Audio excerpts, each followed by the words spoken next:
The road into Hollow Creek smelled like rain and old pine, and Cale Blackthorne arrived at the border of the small pack territory without any announcement. That was always how he did it. No horns, no banners, no procession of guards dressed in ceremonial gray. He rode in his black truck with two of his most trusted men flanking him on either side, windows down, the cold morning air hitting his face like a warning he had chosen to ignore. He was 31 years old, and he looked like something carved from stone that had been left out in too many storms. His jaw was sharp. His dark hair was cut close at the sides. His eyes were the kind of gray that made people look away when he held their gaze for too long. He was not the kind of man who filled a room with noise. He filled it with presence, the way a mountain fills a valley, by simply being there and making everything around him feel smaller. Hollow Creek was not a large pack. It sat tucked between two low hills in the northern region, far from the main Silverstone territory. The houses were modest. The roads were unpaved past the main street, and the pack hall was an old stone building that smelled of wood smoke and decades of council decisions. Cale had been here once before, years ago, to sign a boundary agreement. He did not remember much about it. This visit was about a boundary again, but not in the way the elders of Hollow Creek believed. The real reason Cale had driven 4 hours north with his men was something he had shared with only one person, and that person was now sitting in the passenger seat, pretending to read a report on a tablet while actually watching the Alpha King from the corner of his eye. That man was Owen Dale, Cale's head enforcer and the closest thing he had to a friend, which was not saying a great deal. Owen was broad-shouldered and quiet, with a short red beard and the kind of patience that made him good at waiting for things. He had known Cale for 11 years. He had watched him become the Alpha King at 22. He had watched the light go out of him 5 years ago, and he had watched it stay out every day since. "You sure about this?" Owen asked, not looking up from the tablet. "We're here," Cale said. "That's not what I asked." Cale did not answer. He turned the truck onto the main road through the village and watched the pack members on the sides of the road slow their morning walks and stop and stare. A woman pulling a cart of firewood froze. 2 boys playing near a fence went perfectly still. A man who had been arguing with another man by the side of a house went quiet mid-sentence and just watched the black truck roll past. This was what it was like to be Cale Blackthorne. The air changed when he arrived somewhere. People stopped breathing at their normal pace. Guards stood straighter. Children were pulled indoors. He had learned, over time, not to be moved by it. The pack hall came into view at the end of the road, and Elder Corwin was already standing on the steps, flanked by 2 younger pack officials and a woman who was writing something in a notebook and trying very hard not to look nervous. Elder Corwin was 70 years old, white-haired, and had the kind of spine that refused to bend no matter how old the body around it got. Cale respected that, at least. He parked the truck. Owen was already out before the engine finished ticking, and so was the second man, a younger enforcer named Cal, who was 26, and still learning to keep his face unreadable in difficult situations. He was not succeeding this morning. His jaw was too tight. Cale stepped out of the truck and let the cold air settle over him. Elder Corwin came forward with his hand extended, and Cale shook it. The grip was firm on both sides. Corwin was not afraid of him, which meant either the man was very brave or very old, and Cale suspected it was both. "Alpha King Blackthorne," Corwin said. "We were not expecting you until tomorrow." "Plans change," Cale said. There was a pause that lasted 1 second longer than it needed to. Then Corwin nodded and gestured toward the hall. "We have the boundary maps prepared. The council is ready when you are." Cale looked at the hall. Then he looked at the cluster of pack buildings fanning out behind it, toward the east, where a low wooden building painted pale yellow was visible, with a small garden out front. He had studied the layout of this pack before coming. He knew what the yellow building was. "We will get to the maps," he said. "First, show me the pack." Corwin blinked. "The entire pack, sir. The grounds, the community spaces, the care facilities." He let a pause settle. "I like to understand a pack before I negotiate over its boundaries." They walked the grounds. Corwin led, talking about the pack's history, its population, its resources. Cale listened with half his attention, while the other half tracked the details around him. The garden plots behind the eastern houses, the community well, the stable where 3 horses chewed hay with the calm of animals that had never had a reason to fear anything. A school building, with drawings taped to the inside of the windows. And then there was the yellow building. Up close, it was even more modest than it had appeared from the main road. The paint was old but clean. The garden out front had been tended with genuine care.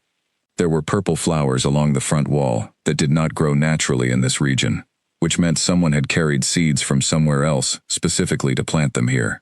The front door was painted the green of a forest in early spring, and a painted wooden sign above it read, simply, Hollow Creek Children's Home. Cale stopped walking. Elder Corwin turned. "That is our children's home," he said, with a warmth in his voice that had not been present during most of the tour. "We have 14 young ones in residence, pack orphans mostly.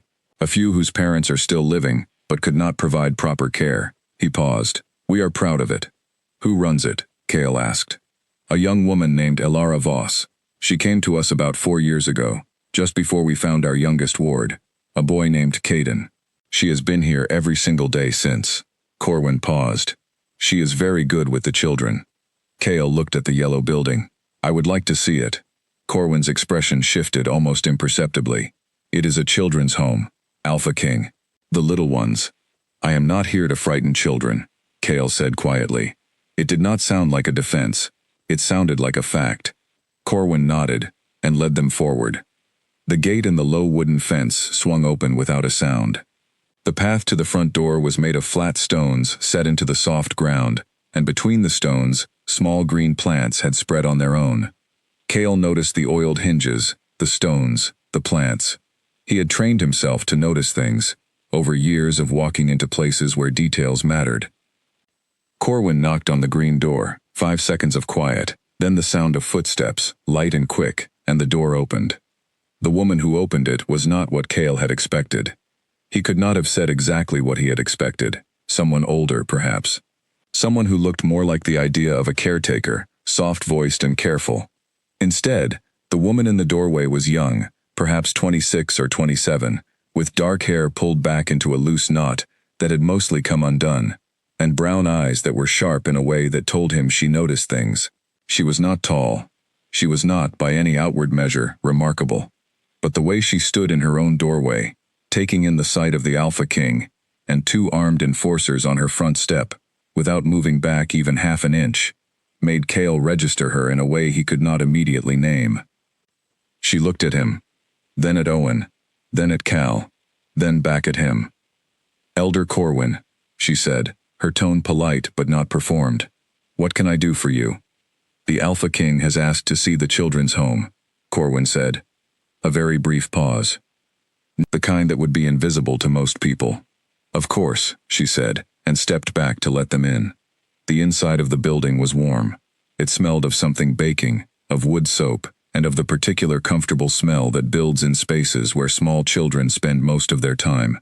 To the left was a large main room with low tables and chairs, a reading corner with a basket of books, and drawings pinned to every available section of wall.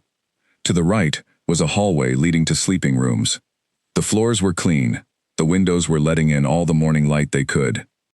Elara led them through with a quiet explanation of the daily schedule, the meal times, the play hours, the reading lessons. She spoke without notes, describing her day the way a person describes the layout of their own home, from long practice and genuine care. Cale listened. Owen listened. Cal was staring at the drawings on the walls with an expression that had gone entirely too soft for a man in his position. Cale was about to ask a question about the home's funding when it happened.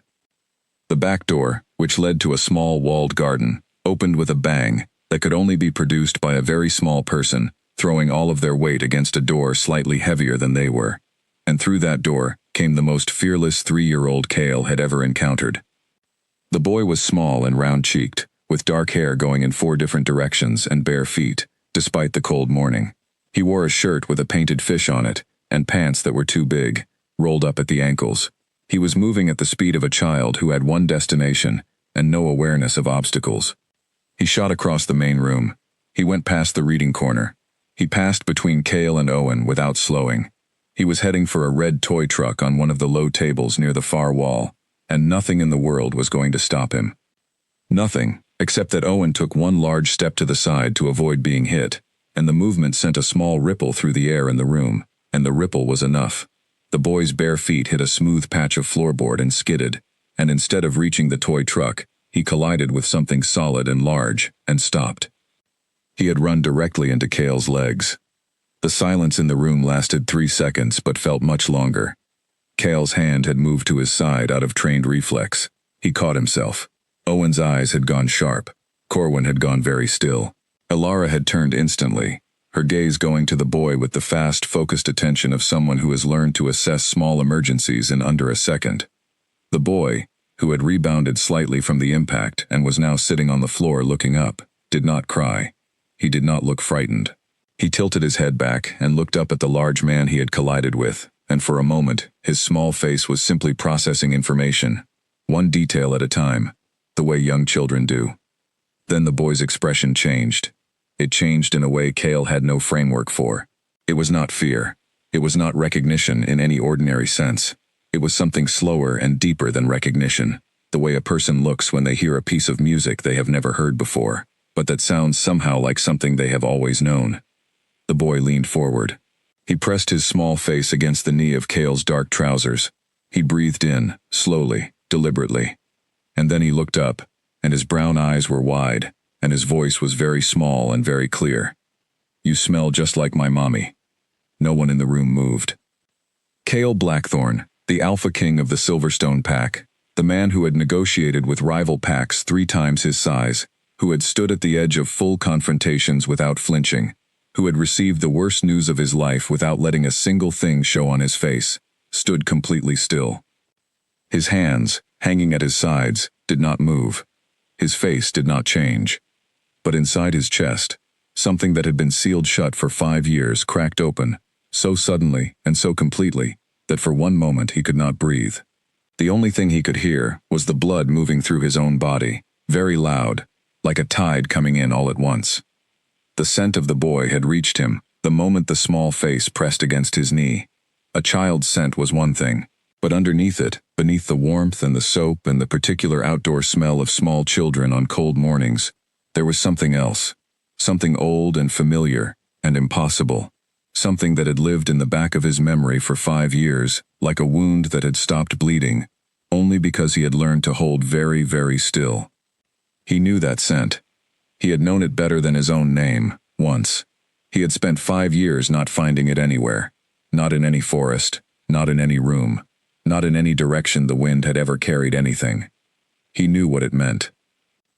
And the knowing was so large and so sudden that it sat in his chest like a stone dropped into deep water, sinking fast and sending rings outward in every direction, and all he could do was stand there and feel those rings reach the edges of everything he was. "Caden," Elara said softly, moving toward the boy. "Come here, sweetheart."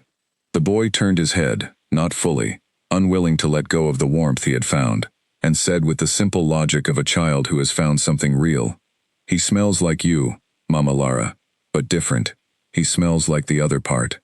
Elara's hand found his shoulder gently and guided him to his feet. She looked up at Cale, and her gaze was steady and watchful. There was a question in her eyes she was not asking aloud, and beneath that question there was something else, something she herself perhaps did not fully understand, a quiet ache she had carried for so long she had stopped noticing its weight. Cale looked at her, then at the boy, then back at her. He was, in that moment, the most still he had been in 5 years. Outside, the wind moved through the purple flowers. The morning light sat on the windowsills of the yellow building and stayed there, warm and patient. He cleared his throat and looked at Elder Corwin, who was watching him, with the careful attention of a man who has spent 70 years learning to read a room. "The boundary discussion can wait until this afternoon," Cale said, and his voice was even. Corwin nodded slowly. "Of course, Alpha King." Cale looked at Elara once more. She met his gaze without looking away, and that alone told him something important. "I would like to come back this afternoon," he said, "if that is all right." She looked at him for a moment. The question in her eyes had not gone away. If anything, it had deepened, but what came out of her mouth was steady and gave nothing away. "The door is open," she said. He nodded once. Then he turned and walked back out through the green door, past the purple flowers, down the flat stone path, and out through the gate that did not creak. Owen fell into step beside him without a word. Cal was half a step behind. The morning air was cold and the sky was pale blue above the hills. Owen waited until they were well away from the yellow building. "You stopped breathing," he said. "I know," Cal said. "For about 4 seconds." "I know, Owen." A pause. "What was that?" Cal did not answer immediately. He walked to the truck. He put his hand on the cold metal roof and looked north, toward the tree line, where the morning shadows still clung to the spaces between the trunks. "I do not know yet," he said, "but I am going to find out." Owen did not ask again. He had learned, over 11 years, that when Cale Blackthorne said he did not know something yet, it was not an invitation to push further. It was a door that would open when the man inside decided to open it, and not a moment before. They ate a quiet lunch in the Pack Hall dining room, while Elder Corwin and 2 council members spread boundary maps across a long wooden table and began talking in careful, measured voices about fence lines and waterway rights and grazing limits. Cale sat at the head of the table and listened and asked precise questions at the right moments, and anyone watching him would have thought he was entirely present, entirely focused, entirely the Alpha King who had driven 4 hours to resolve a territorial question. He was not entirely present. A part of him, a part he had not felt move in years, was still standing in the warm entry room of the yellow building, with the faint smell of something impossible wrapping around his chest and squeezing until he could not breathe right. He ate without tasting his food. He answered questions without looking away from the maps, and when the council finally paused for tea, he looked at Owen across the table, and Owen stood up without being asked. They excused themselves under the pretense of a private call. Outside the hall, on the stone steps where Elder Corwin had been standing that morning, Cale stood with his hands in his pockets and his eyes on the far end of the main road, where the yellow building was just visible between 2 taller houses. "Tell me what you scented," Cale said. Owen stood beside him and was quiet for a moment. "The boy smells like a child. Pine, mud, morning air, the usual." He paused. "And underneath that, something else, something I did not recognize directly. But it reminded me of—" He stopped. "Say it," Cale said. Owen said it quietly. "It reminded me of her." The word her held the weight of 5 years of not saying a name out loud. In the Silverstone Pack, the name of Cale's mate was not spoken in his presence. Not because anyone had been ordered not to speak it, but because the last person who had mentioned her casually in Cale's hearing had seen what happened to the room when he did, and word had spread quickly after that. Cale said nothing for a long moment. The wind moved down the main road of Hollow Creek, carrying with it the smell of pine and the faint, distant warmth of baking bread from somewhere in the village. "I need to know everything about that boy," Cale said. "Where he came from, who brought him here, who his parents were." "I can ask Corwin." "Not directly, not yet." Cale turned his eyes from the yellow building to Owen's face. "I need it to look like standard inquiry, background information on the home's residents for a potential funding arrangement." Owen nodded. He did not say that this was a useful cover story. He did not say anything about whether or not he thought Cale was right to be careful. He simply pulled out his phone and made a note. They went back inside. The boundary meeting ended by mid-afternoon. Cale signed 2 documents, redirected 1 fence line by 40 meters, and agreed to a review period of 6 months, all of which he could have done in under an hour if he had not spent most of the meeting thinking about the smell of a 3-year-old boy's hair. He asked Elder Corwin, as they were gathering papers from the table, whether there was a guest house in Hollow Creek. Corwin blinked. "There is a small lodge at the north end of the village," Corwin said. "We use it for visiting pack officials. It is nothing like your accommodations in Silverstone." "It will do," Cale said. "We will stay tonight." Another of those careful silences. "Of course, Alpha King. I will have it prepared." "Thank you." Cale picked up his jacket from the back of the chair. "And I would like to return to the children's home before the evening meal, as I mentioned this morning." Corwin looked at him steadily. The old man was too experienced to ask outright why the Alpha King had developed a sudden interest in a small pack orphan ward, but the question was in his eyes. "I will send word ahead," Corwin said finally. "No need," Cale said. "I will walk." He walked alone. He had not told Owen. Owen would have followed him, and Cale did not want to be followed for this, not yet. He walked the length of the main road with his hands in his jacket pockets and the cold afternoon light slanting through the trees on either side, and when he reached the gate with the oiled hinges, he stopped for a moment and just stood there, his hand on the latch. There were sounds from inside the garden, children's voices, more than one, overlapping in the way they always did in groups, half sentences finishing each other, bursts of laughter without context, the particular sound of children who were not performing happiness but simply experiencing it. And beneath those sounds, quieter and steadier, a woman's voice, low and warm, saying something he could not quite make out from where he stood. He opened the gate and went in. The afternoon session of outdoor play was in full swing, in the walled garden at the side of the building. 8 or 9 children of various ages were spread across the space. 2 older girls were turning a rope for a younger one to jump through. 3 boys were crouched over something in the dirt at the far corner, heads together, deeply interested in whatever it was. A small girl with red braids was sitting by herself near the wall, building something out of smooth stones with the absorbed focus of a future architect. Alara Voss was in the middle of all of it, crouching beside one of the rope-turning girls who appeared to have gotten the rope twisted around her wrist. Alara was working the knot loose with patient fingers, talking quietly to the girl, and she did not look up when the gate opened because she was paying attention to what was in her hands. But Caden looked up. The small boy with the fish shirt was no longer wearing the fish shirt. He was now wearing a red sweater that was at least one size too large and had been tucked into his rolled-up pants in a way that served no practical purpose, but was clearly important to him. He was crouching with the boys at the far corner, but when the gate opened he lifted his head immediately, and when he saw who had come through it, his round face opened into a smile of such complete and uncomplicated delight that Cale, who had not had a smile directed at him like that in a very long time, felt the back of his throat do something he did not know how to classify. Caden stood up and walked toward Cale without any hesitation, with the confident stride of a child who has decided that a person is safe, and who has never learned yet to second-guess that kind of decision. "You came back," Caden said. "I said I would," Cale said, then stopped, because he had not, in fact, said anything of the sort. He had asked to come back. Alara had said the door was open. He had nodded. None of this constituted a promise, technically. The boy apparently did not observe technical distinctions. "I knew you would," he said. "You smell safe." Cale had been told many things about himself over the years. He had been told he was powerful. He had been told he was intimidating. He had been told he was the most respected and the most feared alpha king in living memory, depending on who was doing the telling. No one had ever told him that he smelled safe.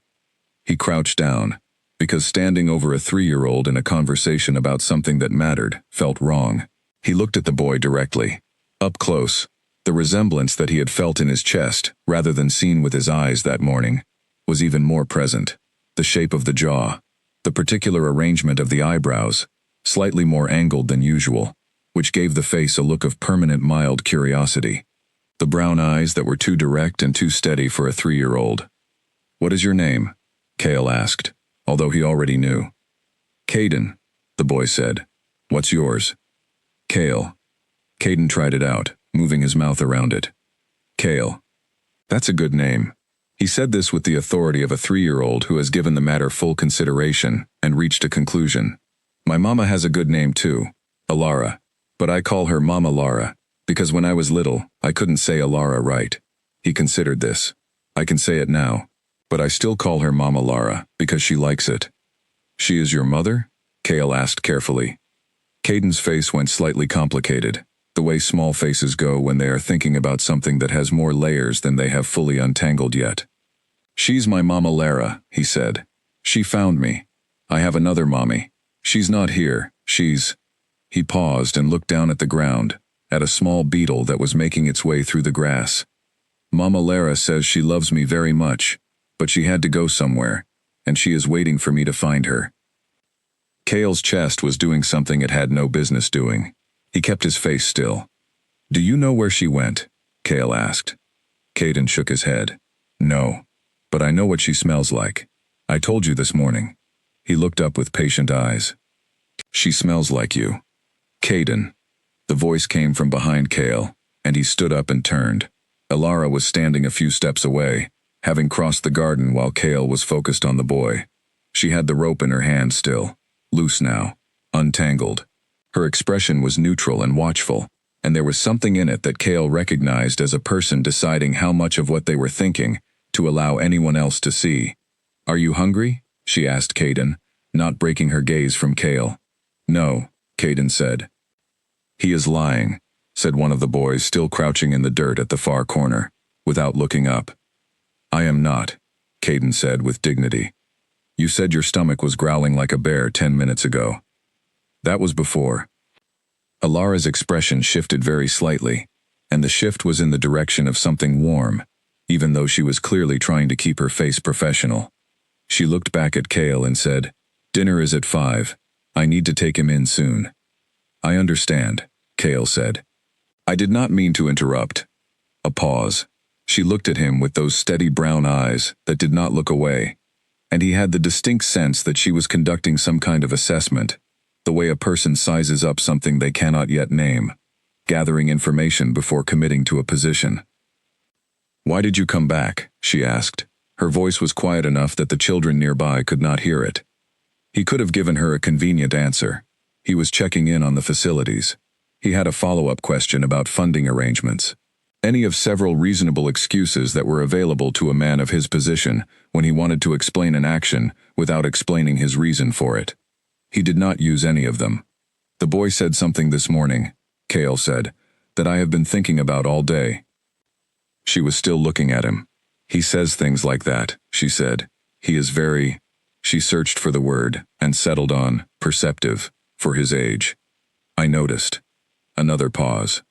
The afternoon light was going gold at the edges, the way it does in autumn just before it starts to pull back for the evening, and it was catching the loose strands of dark hair at the sides of her face in a way that did something to the light in that garden that Cale did not have words for and was not going to try to find. "You are not here about the boundary," she said. It was not a question. He looked at her steadily. "I am here about both things," he said, which was not a lie. She seemed to consider whether to press further. She decided, for now, not to. "All right," she said. She called to Caden, who came toward her with the beetle he had found in the grass, now sitting in his cupped palm. She told him to put the beetle down in the garden before they went inside, and he did so with great ceremony, choosing a specific patch of grass near the wall and placing the beetle down in it, with the careful attention of someone releasing something precious. Then he straightened up and took her hand, and they walked toward the back door. At the door, Caden looked over his shoulder. "Will you come back tomorrow?" he asked Cale. Cale looked at the small boy with the too large red sweater and the absolute certainty in his brown eyes, and he thought about the scent that had been living in his memory for 5 years, and about the woman whose hand Caden was holding, who had a scar on her wrist that she had pulled her sleeve down over when she thought no one was paying attention, and he made a decision. "Yes," he said. Caden smiled, a full-face smile, the kind that children produce when the world has just confirmed something they already knew to be true. The door closed. Cale stood in the garden for a moment after they had gone in, surrounded by the sound of the other children still playing, the rope turning again now, laughter breaking out over something. He looked at the small patch of grass near the wall where the beetle had been placed with such ceremony. It had already moved on, further into the garden, following its own direction. He turned and walked back through the gate. Owen was waiting on the main road, leaning against a fence with his arms crossed, and the expression of a man who has been waiting long enough to form opinions about the situation, but is choosing not to share them yet. "Lodge is ready," Owen said. "Good," Cale said. They walked. After half a minute, Owen said, "The boy, Caden. I ran what I could from public pack records." He paused. "He was brought to the home 4 years ago.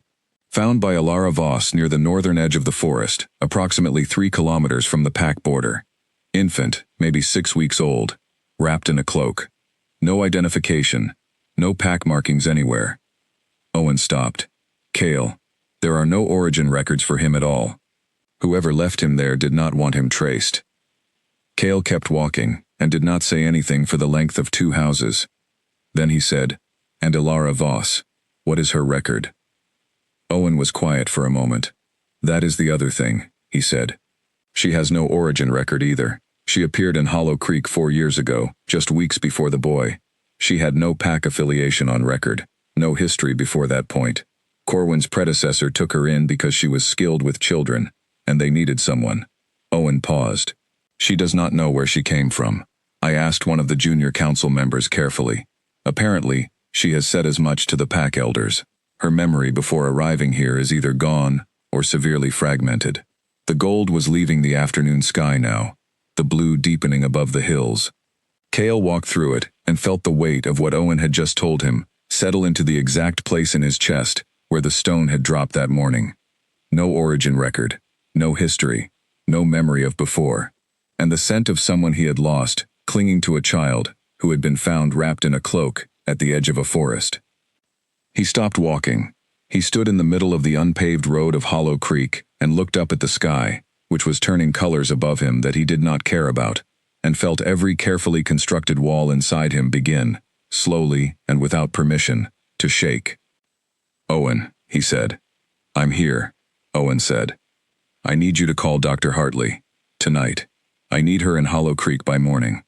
Owen, who knew very well who Dr. Hartley was and what she specialized in, did not ask why. He pulled out his phone and started dialing.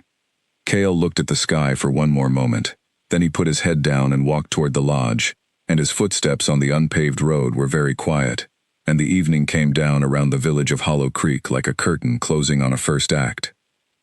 Inside the yellow building, a light was on in the main room. The shadow of a woman moved behind one of the small windows, back and forth, as if she could not quite make herself stop moving and be still. Cale noticed. He always noticed. He did not stop walking, but he did not look away from that window until the road curved, and it passed out of his sight, and even then, the image of that moving shadow stayed with him all the way to the lodge, all the way through the evening, and all the way into a night where sleep came late and left early, and the dark space in between was full of a scent he should not have been able to find here, and a child's voice asking a question he had no right answer to yet. Not yet, but soon. Dr. Nora Hartley arrived at Hollow Creek before dawn.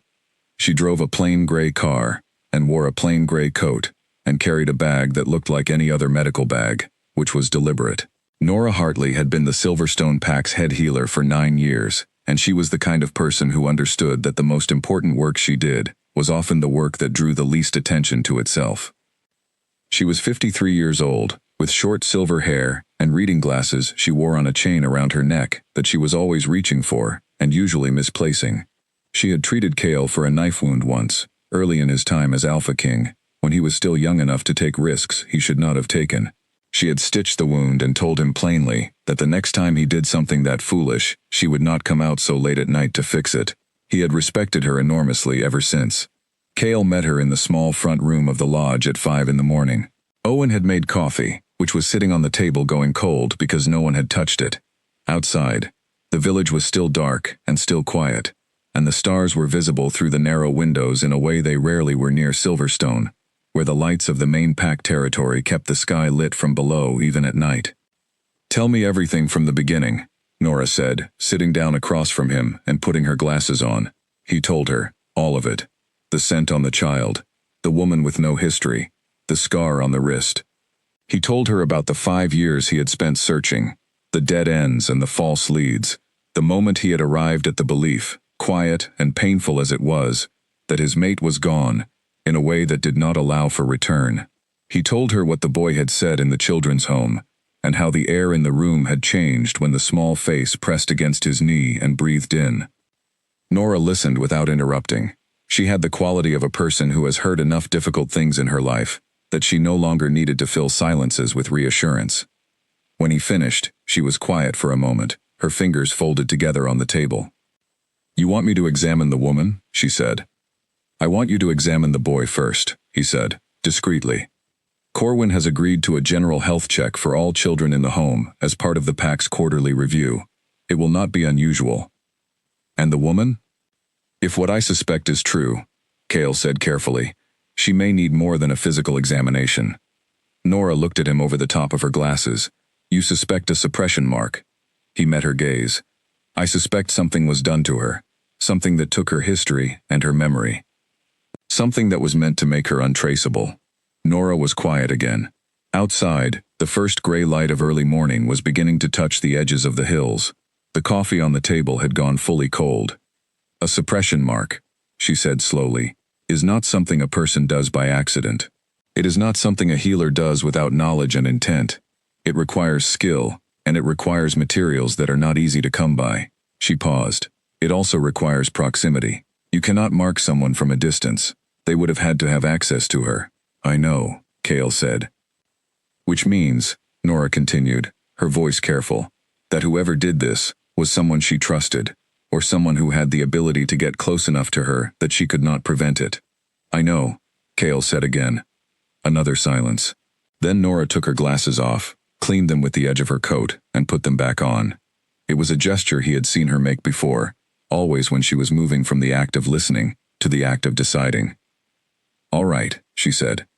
I will go to the children's home this morning. The morning health check was arranged by 8 o'clock. Corwin sent a message to the home, and at 9, Nora arrived at the green door with her medical bag and her gray coat, and a manner so matter-of-fact and unhurried that even the more cautious of the 14 children seemed to trust her within the first few minutes. Cale stayed away. He spent the morning in the pack hall reviewing documents he did not need to review, drinking tea he did not want, and watching the clock on the wall of the council room, with the particular fixed attention of a man who is trying very hard not to go somewhere he has decided not to go yet. At 11, Owen came in with a look on his face. Well, Cale said. Nora wants to see you, Owen said. Now. They met in the small room Corwin had lent them at the back of the pack hall, where a desk and 2 chairs and a window overlooking the vegetable garden had been put at their disposal. Nora was already there, standing, which she rarely did. She was a seated kind of person, a person who sat down and thought and spoke carefully. The fact that she was standing told Cale the answer before she opened her mouth. The boy, she said, without preamble. His blood work tells a clear story. She sat the chart on the desk between them and pointed to several values that meant little to Cale, but clearly meant a great deal to her. His base genetics carry markers consistent with an alpha bloodline, not just any alpha. The specific pattern of the dominant gene cluster here, she pointed, is distinctive. It matches the Silverstone lineage. The room was very quiet. How certain are you? Cale asked. Certain enough that I would stake my certification on it, Nora said. I would need a blood comparison to confirm completely, but the markers are unmistakable to anyone trained to read them. She paused. He is not simply from an alpha line, Cale. The pattern is too specific. He carries the Blackthorn sequence. Cale sat down. He was not a man who sat down suddenly.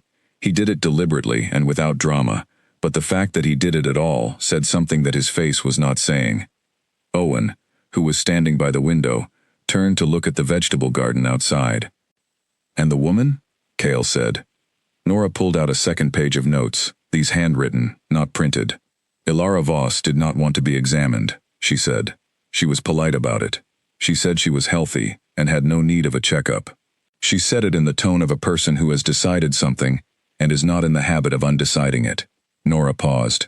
I told her I had been sent by the Alpha King to conduct a thorough review of all residents of the home, children and staff alike, and that I would note her refusal in my report.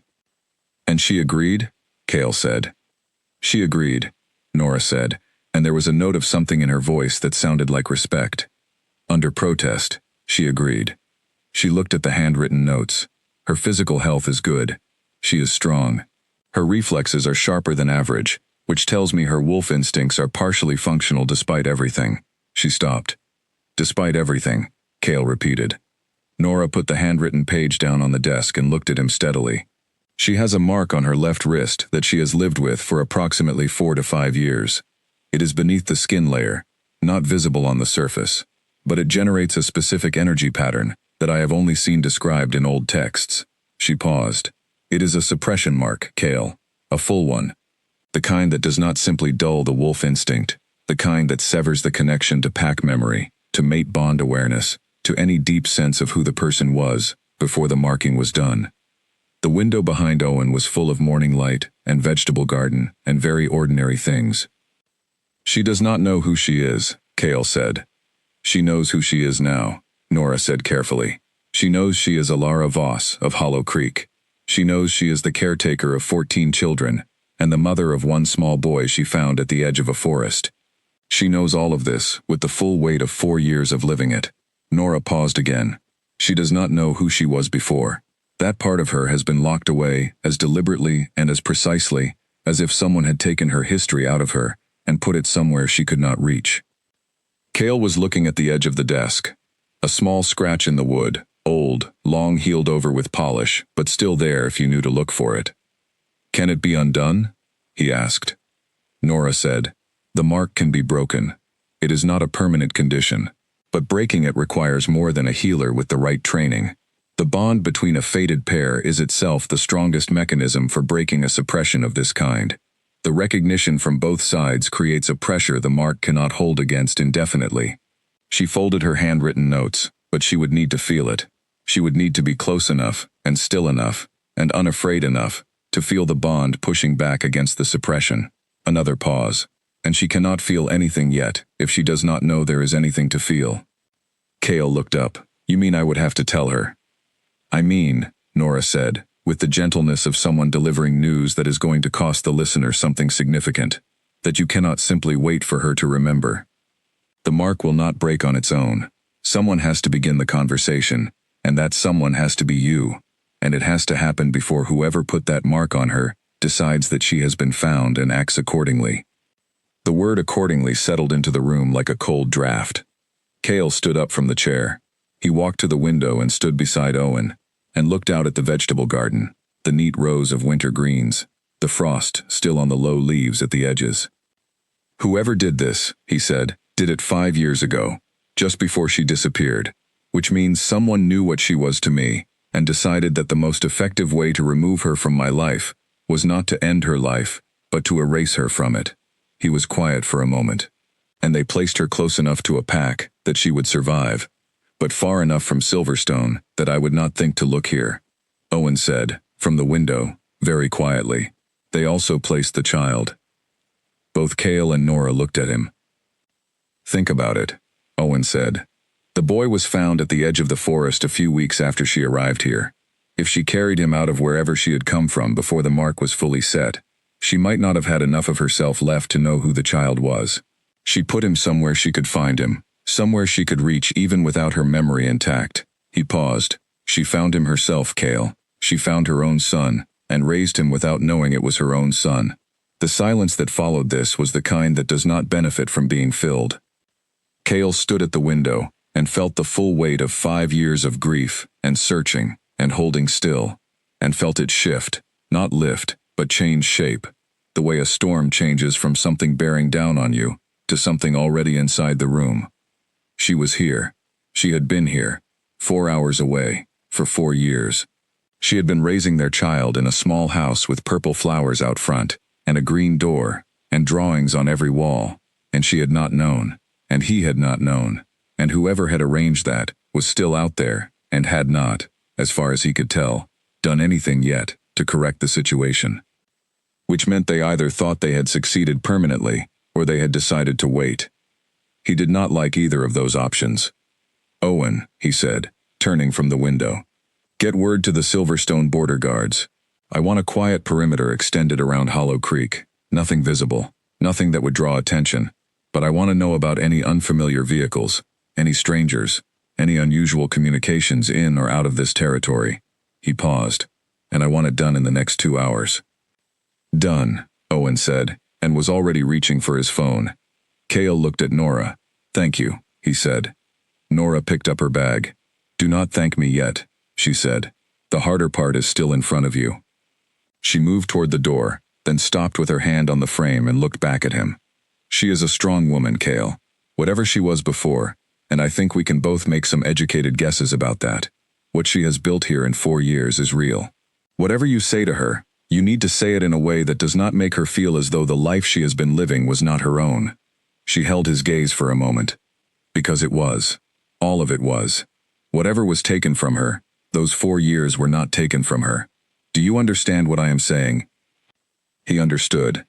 He stood in the small room after she left, and let the morning light come through the window, and sit on the scratched surface of the desk, and he thought about a woman in a yellow house planting purple flowers she had carried seeds for, from somewhere she could not remember, and raising a child she did not know was hers, and building 4 years of a life that was real and full and completely her own, while 30 miles away, the man who was bound to her by something older than either of their choices, spent those same 4 years looking at the wrong horizons. There were things to be angry about when he let himself move in that direction, but not at her. Never at her. The morning was still going. The frost was still on the low leaves of the vegetable garden. The children in the yellow building were finishing their health checks and going back to their morning routines, and somewhere in the middle of all of that, a boy with dark hair and bare feet and brown eyes that looked too directly at everything was probably already asking someone to get him a snack, because he had said his stomach was growling like a bear, and nothing that had happened since had changed that particular fact. Cale picked up his jacket. He put it on. He straightened the collar with the automatic motion of a man who does not have the luxury of looking like anything is wrong, even when everything is moving under his feet. He walked out of the small room, down the hallway of the pack hall, and out through the front door into the cold morning air of Hollow Creek. He had a conversation to have, and it was not going to be a simple one. He walked to the yellow building for the second time. This time the walk was slower, not because he was uncertain of the direction, but because he needed the length of it to settle what was moving in him into something he could carry without it showing on his face. He had years of practice at that, at taking large interior things and making them invisible from the outside, and he used that practice now, walking the length of the main road of Hollow Creek in the cold afternoon, with his hands in his pockets and the sky going pale above the hills. By the time he reached the gate, he was steady. He let himself in, because the gate was not locked, and had never been locked during the hours when the children were in residence, and walked up the path to the green door and knocked. It was Lyra who answered, as it would be Lyra who answered many times in the days that followed, because Lyra was 11 years old and had appointed herself the responsible party in most situations, and was usually within reach of any door that someone knocked on during the afternoon hours. She looked at Cale with the same level assessment she had given him the first time, determining whether she recognized him, determining that she did, and stepping back to let him in with the economical hospitality of someone who has decided to be welcoming without being effusive about it. "She is in the garden," Lyra said. He went through the main room and out the back to the walled garden, where the afternoon session was winding down, the light going low and the air going cold, and the children beginning to feel the pull of warmth from inside and the smell of dinner starting. He saw Ilara immediately. She was on her knees by the wall, trowel in hand, turning the soil around the base of the purple flowers with the slow attention of someone who is doing something physical while thinking about something else. She had her back to the garden, her face to the wall, and she had not heard him come out yet. For 3 seconds he simply stood in the doorway and let himself see her without the armor of conversation. She was real. She was here. She was alive and well and kneeling in the dirt of a garden she had built with her own hands, tending flowers she had carried seeds for from somewhere she could not remember, in a village that had no prior claim on her, and that she had made her own anyway, through 4 years of ordinary and extraordinary daily effort. He breathed in, very slowly, and the scent that had lived in his memory for 5 years was in the air of this garden, present and real, and no longer only memory. She turned before he spoke, some awareness reaching her that a person was there, and looked at him over her shoulder, and when she saw who it was, she turned back to her flowers for one more moment before rising and facing him. "You came back," she said. "You said the door was open," he said. "I meant the front door," she said, and there was something in her voice that was very nearly dry humor, though it had not fully committed to being that yet. "It was," he said. "Lyra let me in."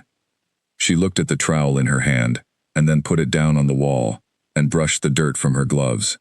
The afternoon light was in her hair and on her face, and she was looking at him with the watchful steadiness that he had come to associate specifically with her, the way she did not let her eyes give anything away before she had decided what she wanted to give.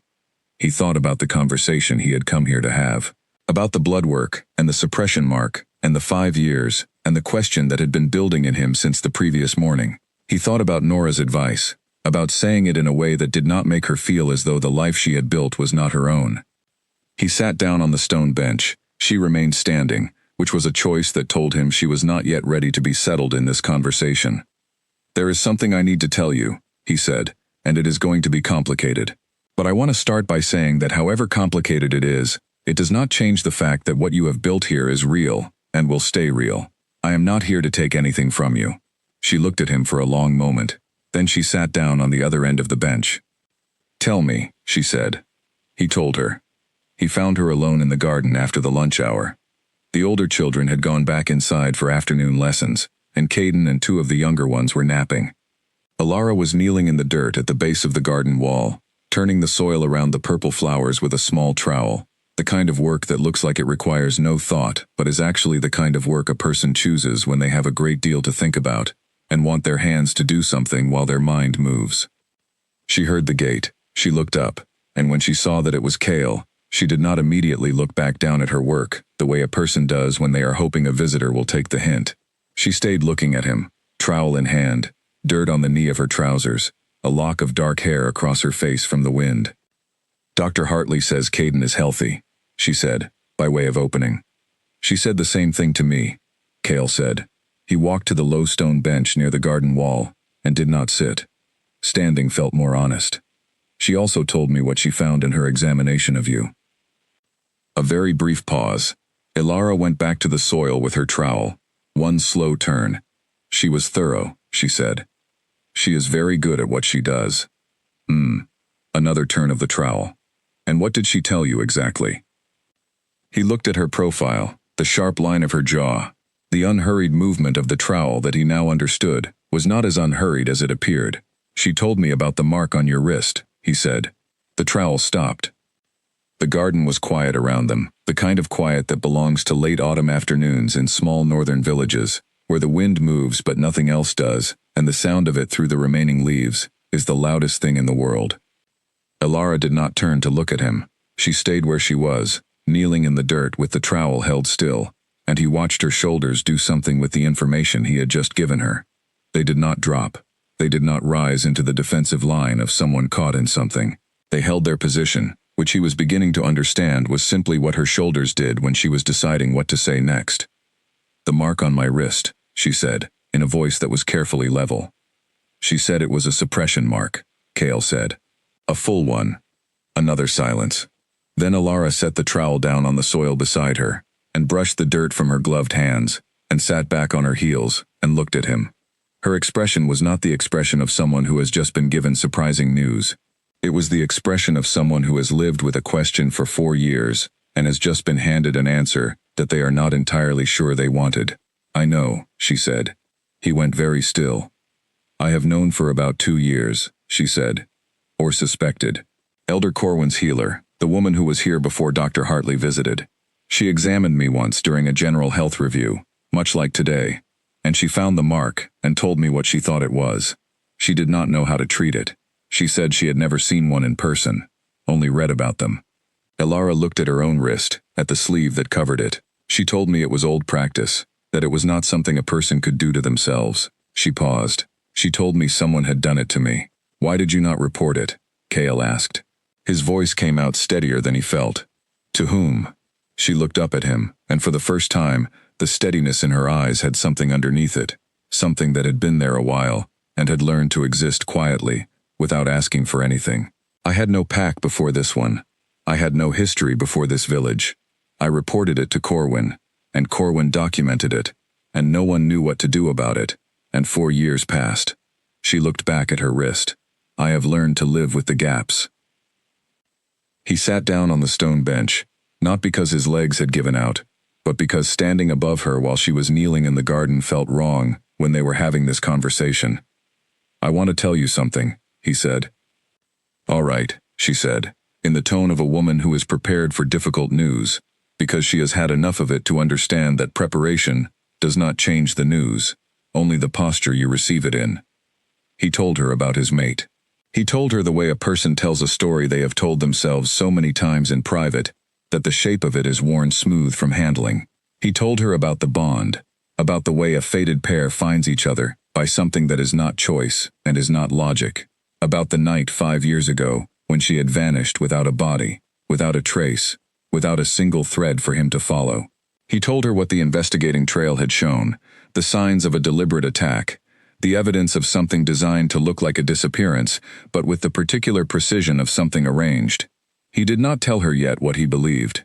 He did not say the words he had been carrying since the morning before, when a 3-year-old boy pressed his face against his knee and spoke with perfect certainty. He told her the facts, and then he stopped, and the garden was quiet, and he watched her face while she absorbed all of it. She had very good control of her face. He had already noticed this. But some things are larger than the control a person has learned to maintain, and when he finished, something moved behind her eyes that was too fast and too deep to be performance. "Why are you telling me this?" she said. "Because I think you deserve to know it," he said. "And because I think, on some level, you have been asking a version of this question for 4 years, without having enough pieces to form the full shape of it." She looked at him for a long moment. Then she looked away, at the purple flowers she had been tending, at the turned soil at their base. "I dream about running," she said, after a while. He waited. Through trees. At night. Running fast, the way you run when you are not running from something but toward it, when you know where you are going even if you do not know the name of it. She paused. "I wake up and I cannot remember any details, just the feeling, like something in me knows a direction and cannot move in it." She turned her head and looked at him. "I have always assumed it was grief, for a life I lost and cannot remember losing." "It might be more than grief," Cale said carefully. She held his gaze. "You think I am her," she said. "Your mate." He did not look away. "I think it is possible," he said, which was less than the full truth, but more than he had been ready to say out loud until this moment. "I think there are things about the timing, about the mark, about certain details, that make it a possibility I cannot ignore." "And the boy," she said. "And the boy," he agreed. She was quiet for a long time. The wind moved through the garden. The purple flowers bent and straightened. "I should be afraid of this conversation," she said, almost to herself, "or angry, or I should think you are someone building an elaborate story, for reasons I cannot see." She paused. "But I am not afraid, and I am not angry. And I do not think you are lying." She said this with a frown, as if she finds her own reactions mildly confusing. "That is strange. I am usually quite good at being appropriately suspicious." "Your instincts are working," he said. "Despite everything, they have been working all along." She looked at him, and there was a question in that look that was several questions stacked under a single surface, and he did not try to answer all of them at once, because most of them did not yet have answers that were fully formed. What he did was meet her gaze and stay in it, the way you stay in something real, and let it be real. "I want to see the scar," he said, "if you are willing." She looked at him for another moment. Then she reached down and peeled the glove from her left hand, and pushed the sleeve of her sweater up to the elbow. The scar was faint, almost invisible unless you knew to look for it. It sat just above the inside of her wrist bone, a small pattern, not quite a line, not quite a circle, something in between that looked almost decorative if you did not know what it was. But Cale had been briefed by Nora and he knew what it was, and looking at it with his own eyes sent a sound through his chest that was low and without name. Someone had done that to her deliberately. Someone with knowledge and intent and access had pressed that mark into her skin and taken everything from her and left her in a forest with a child she did not know was her own and walked away. He was a careful man.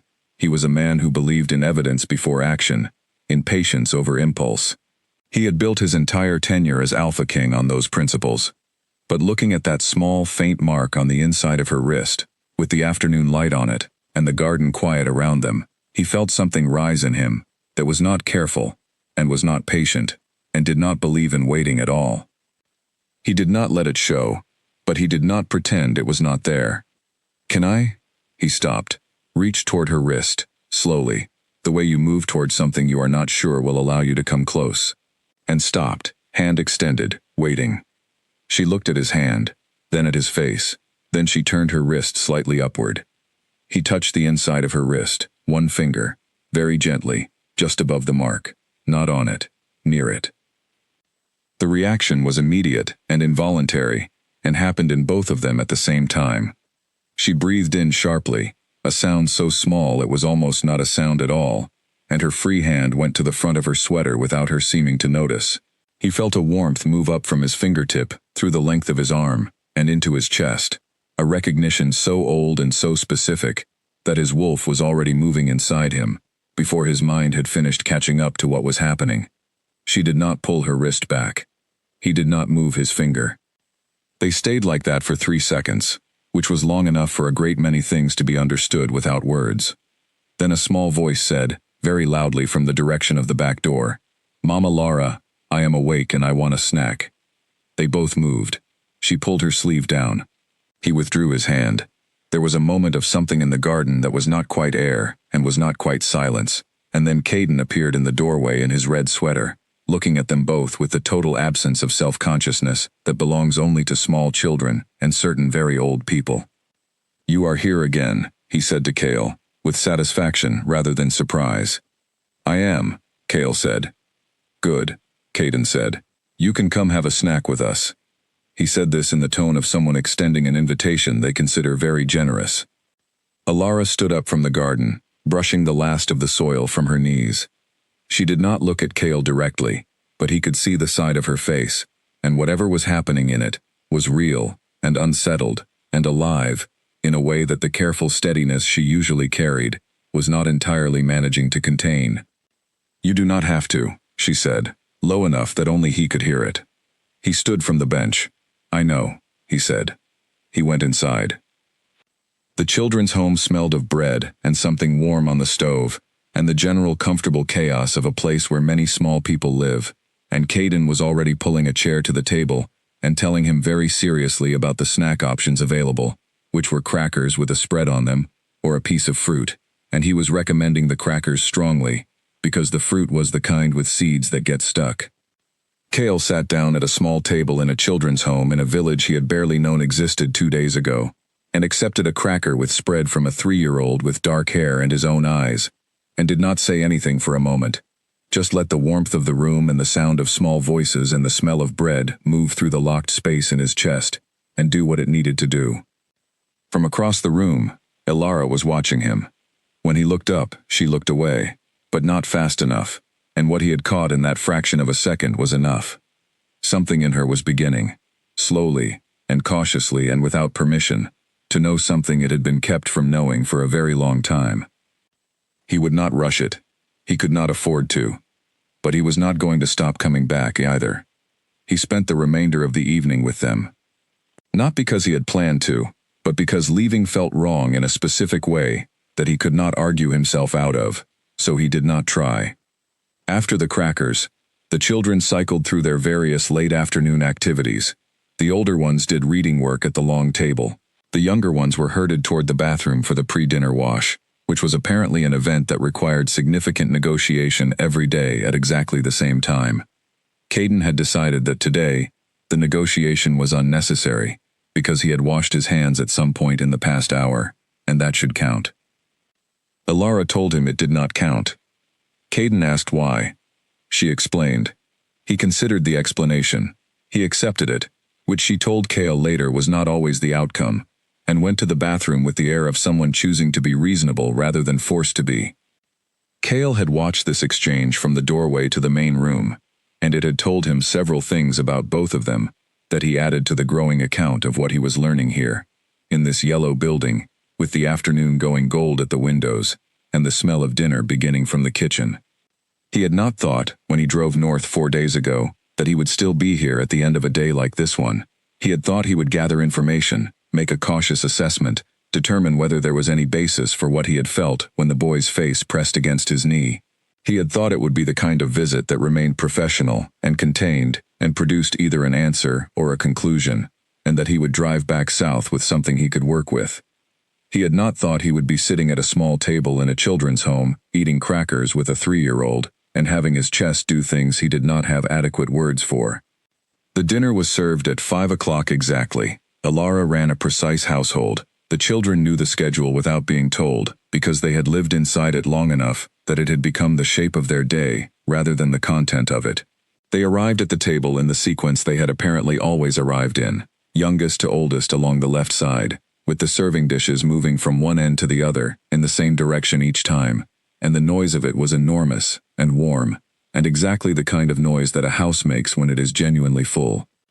Cale ate his meal and did not try to manage the noise or direct any part of the dinner, because it was clearly not his to direct, and the not trying was itself a kind of lesson, the lesson of being in a place that runs entirely without you, and has no need to adjust itself to your presence.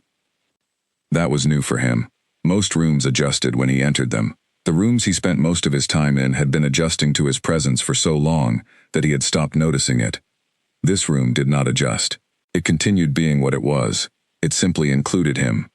3 days passed in Hollow Creek, and Cale stayed for all of them. He told Elder Corwin there were supplementary clauses in the boundary agreement that required his direct oversight. Corwin accepted this with the expression of a man who has been alive long enough to recognize when a stated reason is not the full reason, but who also understands that some things are not his to question. The lodge was kept prepared. The boundary documents gathered a layer of dust on the council table that no one mentioned. Owen watched from a careful distance, which was as close as Cale allowed him, and spent the days coordinating the quiet perimeter that had been extended around Hollow Creek's borders. No unusual vehicles, no strangers, no signals going out that should not have been going out. The village was still and cold and ordinary on its surface, and the surface was holding. Beneath the surface, a great deal was happening. Cale came to the yellow building every afternoon. He did not always go inside. Sometimes he sat on the stone bench in the side garden and watched the children play, and answered questions when questions were directed at him, which they increasingly were, because children, once they have decided that a large, quiet adult is not a threat, become intensely curious about them. He learned the names of all 14 children in the home by the end of the second day, because they told him, and because he paid attention. He learned that Petra, 8 years old with red braids, was building a scale model of the village, entirely out of stones, and would not accept help unless it was offered without unsolicited advice attached to it. He learned that brothers Ned and Sam, 6 and 7, were conducting what they described as a scientific experiment involving mud, a bowl, and a bent stick, the results of which were unclear even to them. He learned that a girl named Lyra, 11 years old and the oldest in the home, had read every book in the reading corner at least twice, and was now reading them in a different order to see if it changed how she felt about them, and she had strong opinions about whether it did. He found out all of this because he asked, and because he listened to the answers, which was something the children apparently did not always experience from adults who were not Alara, and which made them willing to tell him increasingly detailed things. Alara watched all of this from wherever she was doing whatever she was doing, and she said less each day and noticed more. On the second afternoon, she brought him tea without asking if he wanted any. She set it on the stone bench beside him and went back to her work, and he drank it. It was strong and slightly bitter, and exactly the kind of tea he would have chosen if he had been the one making it, which was a small thing, and which he was not going to think too carefully about. On the third afternoon, she sat on the other end of the stone bench. Not close. There was a length of bench between them, with approximately enough room for a person to sit comfortably in the space. She sat with her knees angled slightly away, and her hands in the pockets of her heavy cardigan, and her eyes on the children in the garden. Caden was chasing Ned around the perimeter of the garden space, in a game whose rules were apparently known only to them, at a speed that suggested neither of them had any intention of stopping. "He never gets tired," she said. "I noticed," Cale said. "He gets it from somewhere," she said. "Because I am, by nature, a tired person." He looked at her profile. She was watching Caden, with the particular fond exasperation of a parent who has accepted that the energy of a small child is a force of nature to be survived rather than managed. "You are not tired," he said. "You are careful." She turned to look at him, something slight and questioning in it. "There is a difference," he said. "Tired people rest when they can. Careful people stay alert, even when they rest. You are always alert." He paused. "It must take a great deal of energy." She looked at him for a moment longer than she had looked at him in their previous conversations, and he let her, and when she looked away again, he had the impression that she had filed whatever she had seen into a category she was not yet ready to label. "I had a dream last night," she said, after a while. He waited. "The same dream I always have, running through trees at night." She was quiet, but there was something different this time. In the dream, someone was running beside me. She stopped. I could not see them clearly, but they were there. Cale looked at the garden. Caden had reversed direction and was now chasing Ned back the other way, arms wide, making a sound that was somewhere between a roar and a laugh. What did it feel like? Cale said. Like remembering something I did not know I had forgotten, she said simply.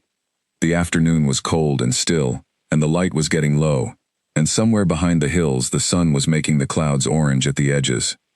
Cale sat with all of this, the tea that had gone cold in his hands, and the woman on the other end of the bench, and the 5 years of absence, and the 3 days of something that was not yet named, and let it be what it was.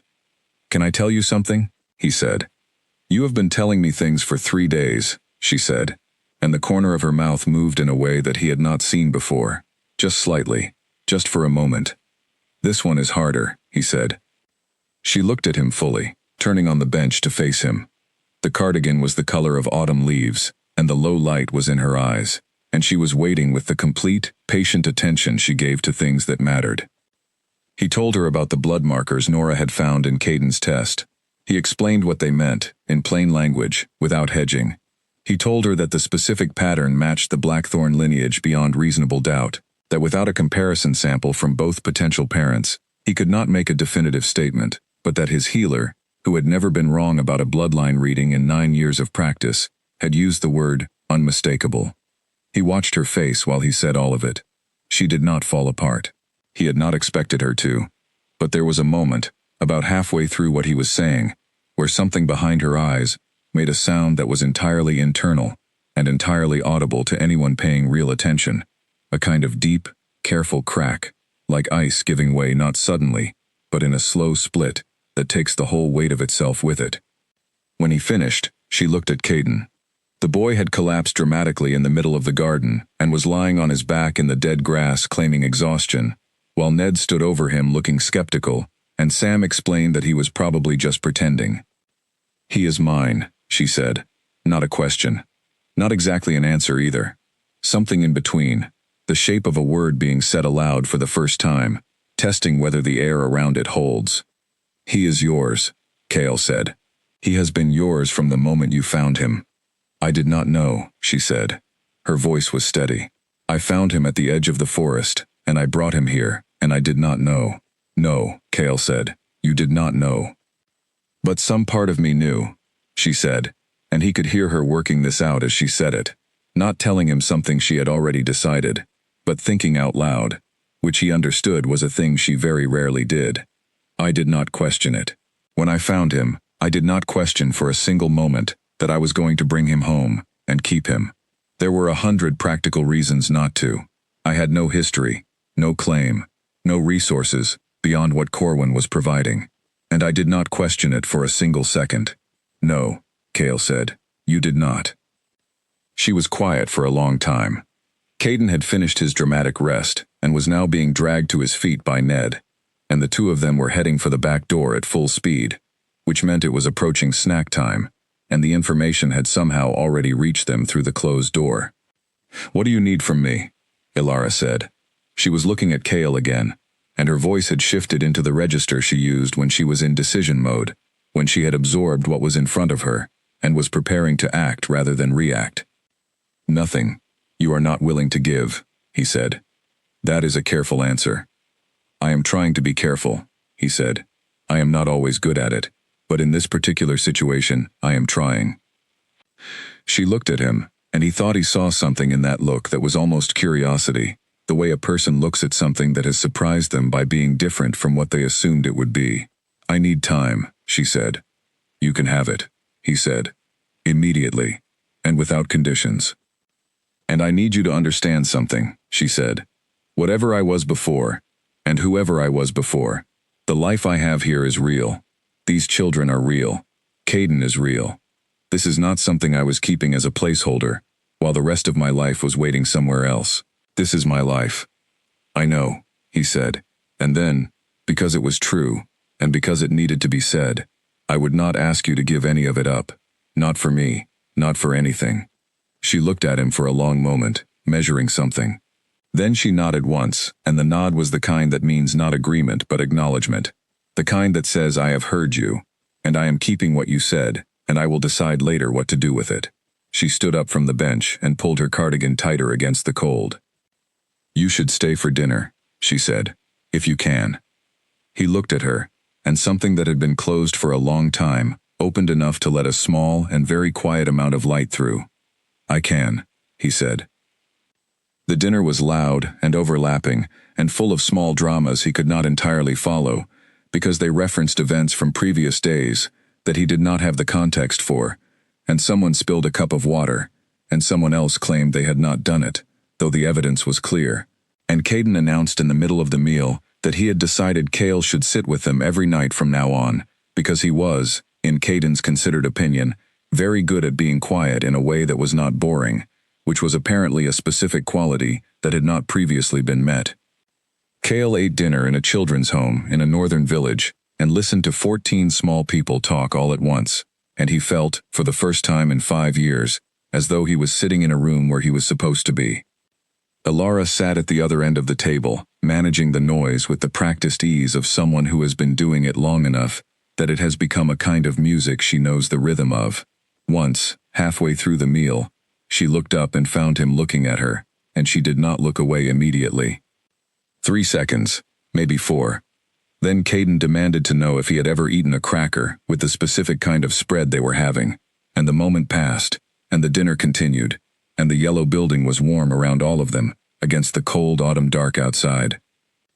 Owen, who had been updated by a brief message from Cale that simply read, "Staying for dinner," sat in the lodge and ate his own meal alone, and thought about what a very strange week it had been, and thought also that it was not over yet, and that the strangest parts of it were probably still ahead. He was right. He was, in this as in most things, entirely right. There were things, in those 3 days, that could not be said yet, and were not said. He did not tell her that Nora was coming. He did not want to put that weight on her before there was something useful to be done with the knowledge. He did not tell her what Owen had found in the pack records about the complete absence of her history, because that too was not yet a thing that could be resolved by being told, only by being understood, and understanding required more time than 3 days. He told her other things instead, small things, true things, the kinds of things that people exchange when they are building a sense of each other's shape without yet naming what the building is for.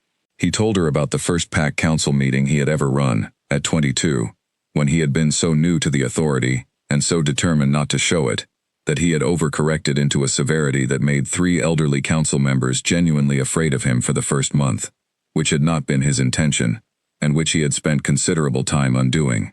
She laughed at this, a small controlled laugh but a real one, and told him that she had once tried to cook a complete feast for 12 children, using a recipe she had misread, using 3 times the amount of salt it called for, and that the memory of 11 children, very politely trying not to spit food into their napkins, was something she carried with her as a corrective against overconfidence. He told her that the stone bench in the garden was the most comfortable place he had sat in weeks, which was true, and which she received with a skeptical look, and then agreed with, saying she had sat on it for 2 years every afternoon when the weather allowed, and had not realized until that moment that other people might also find it comfortable, which she seemed to find mildly funny. They talked about the garden, about which of the plants had survived the previous winter and which had not, about the particular challenge of maintaining a garden in a climate that was colder and drier than the plants she had chosen seemed to prefer. He asked her where she had gotten the seeds for the purple flowers, because they were not native to this region, and she looked at him with a slight expression of surprise, and then said she did not know. She said it simply, without distress. She had the flowers.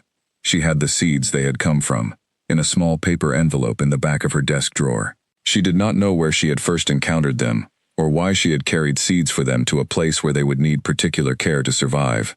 She had simply done it, the way she had done a great many things in the first weeks after arriving in Hollow Creek, on instinct, and without a clear accounting of the reason. He thought about this for the rest of that afternoon, and into the evening, and he did not say what he thought about it, but it joined the rest of what he was quietly and carefully gathering, one true thing at a time. On the evening of the 3rd day, she asked him, in the middle of an entirely different conversation, about the logistical challenges of managing 14 different sets of emotions through the winter months, when outdoor play was limited, whether he had ever been afraid of anything. He looked at her. "Yes," he said. "What?" she asked. Arriving too late, he said, to things that mattered. She looked at him, and the look was steady, and full of something that was not quite sorrow, and not quite recognition, but was somewhere near both of them. I think I know something about that, she said. I think you do, he said. They did not say anything else about it that night. But the thing that had been said sat between them on the stone bench in the evening garden, and did not leave when they did, and was there again the next morning when he came back through the gate with the oiled hinges, and it was still there, getting gradually more familiar, like a third presence that had decided to stay. On the fourth morning, the call came from Owen. Cale was at the lodge, reviewing the quiet perimeter reports over coffee, when his phone buzzed on the table. He picked it up, and Owen's voice was low and controlled, which was how Owen's voice got when he was delivering information he did not like having to deliver. Vehicle at the Northern Access Road, Owen said. Came in 2 hours before dawn. Went out again before first light. Plates are not registered in this region. Driver made no contact with anyone in the village as far as we can confirm. Cale set his coffee down. What kind of vehicle? Black, mid-range, tinted windows. Exactly the kind of vehicle that does not want to be remembered. Owen paused. It made one stop. At the end of the road nearest the children's home. Sat there for approximately 4 minutes, then left. The cold morning outside the lodge window was gray and still. Cale looked at it and felt every careful, patient instinct he had built over days of going slowly, and being careful, and giving time dissolve in the specific way that good intentions dissolve when something real and dangerous intrudes on them. They know where she is, he said. It is the most likely explanation, Owen said. He was already standing. Wait, Cal. I want both of you at the children's home. Stay on the road. Do not go in. Do not alarm anyone. But I want eyes on that building from 2 angles. Already on it, Owen said. Cale. What? If someone was watching the home last night to confirm she was still there, Owen said carefully, they were probably also confirming whether she had company. The implications of this settled quickly. They had been seen. Cale's presence in Hollow Creek, at the yellow building, at the green door, at the dinner table, had presumably been noted by whoever had driven up and sat for 4 minutes at the end of the road at 4 in the morning, which meant that whoever had arranged for Alara's suppression 5 years ago now knew that the Alpha King had found her. How long do we have? Cale said, pulling on his jacket with one hand and holding the phone with the other. I do not know, Owen said, but I do not think we should operate under the assumption that it is a long time. He walked to the children's home in 8 minutes, at a pace that was fast without being a run, because a run through the village at 7 in the morning would draw attention, and attention was the last thing he wanted at this moment. He passed 2 elderly women who said good morning, and a man walking a dog who looked at him and then looked at the road, and he nodded at all of them with the surface composure of a man who had learned to look unhurried, when every instinct in him was going in the opposite direction. The gate with the oiled hinges, the flat stone path, the green door. He knocked. The door opened and it was not Alara, it was Lyra, the oldest girl, 11, the one who read books in different orders. She looked at him with the serious assessment of an 11-year-old who has decided she is old enough to be the responsible party in most situations. She is in the kitchen, Lyra said, and stepped back. He went in. The home was at its usual morning pitch, the overlapping sounds of children waking up and being dressed, and navigating disputes about whose socks were whose. He walked through the main room to the kitchen at the back.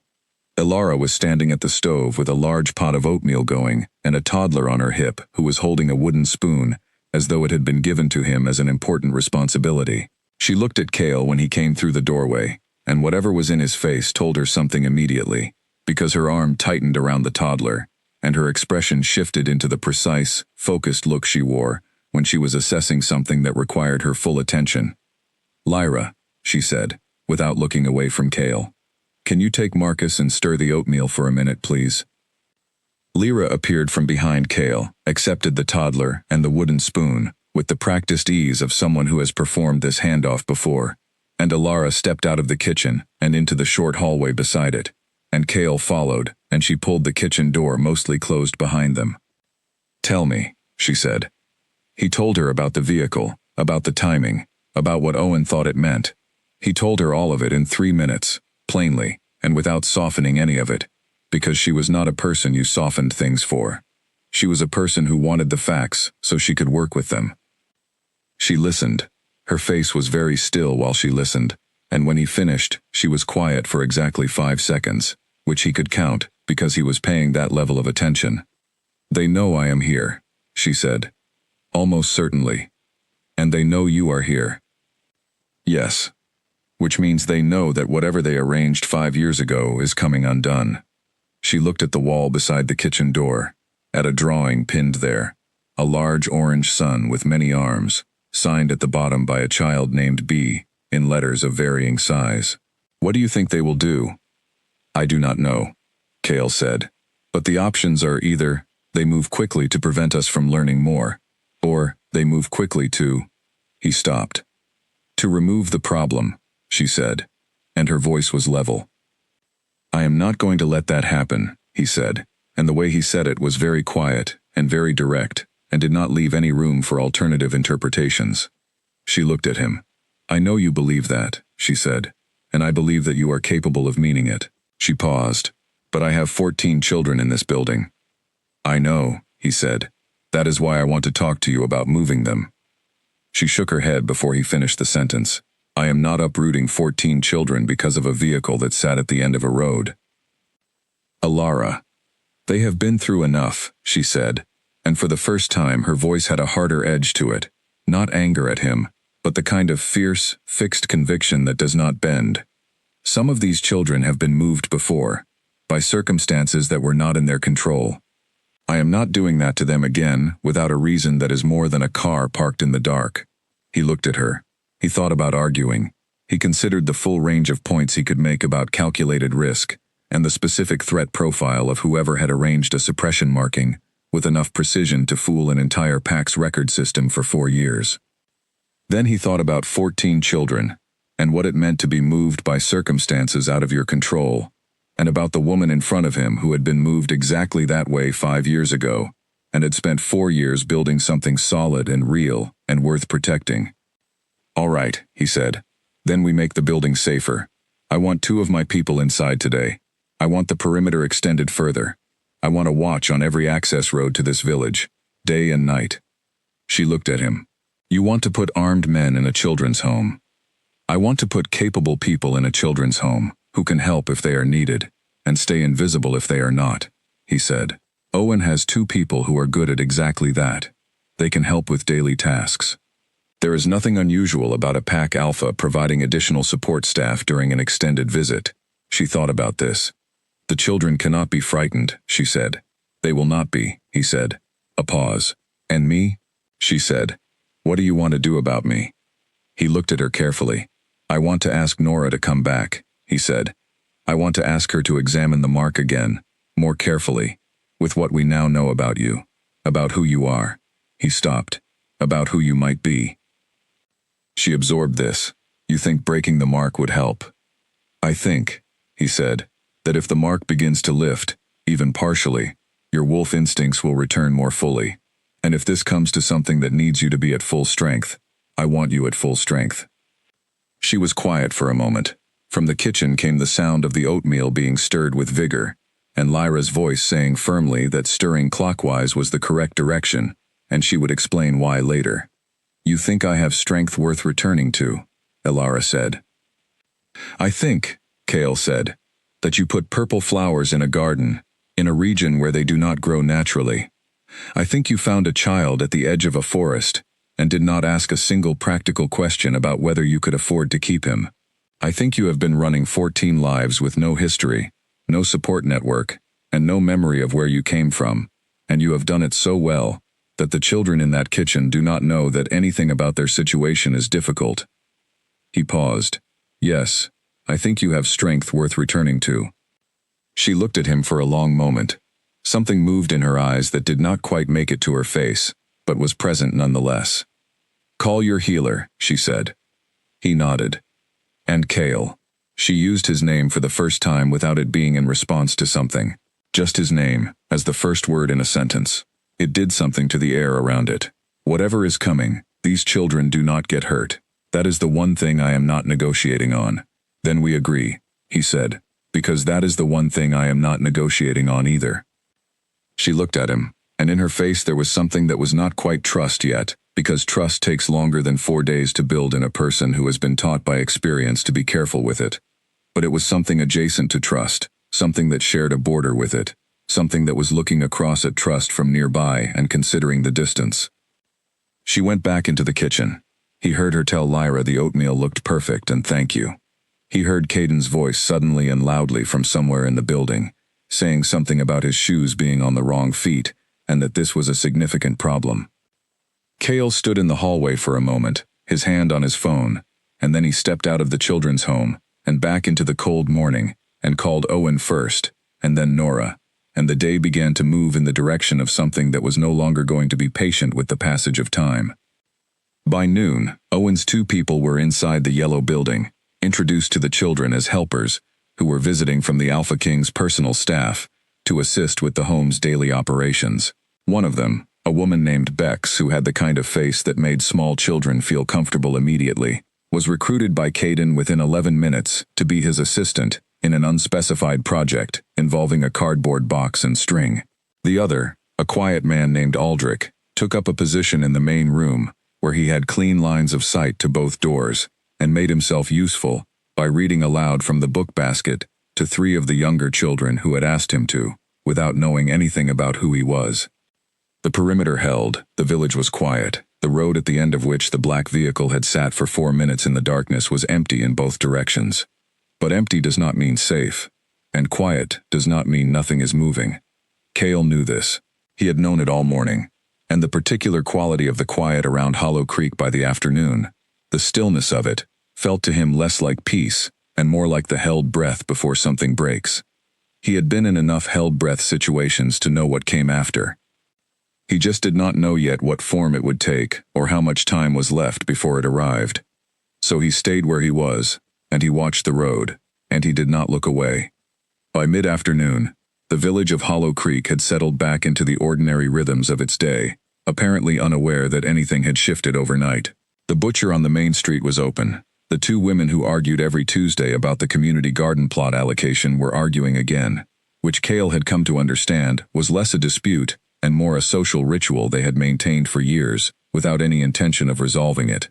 A group of children from the school were walking in a line to the river path for what appeared to be a nature lesson, moving with the particular combination of focus and distraction that characterizes groups of children being led somewhere by an adult who has explained the purpose of the trip several times.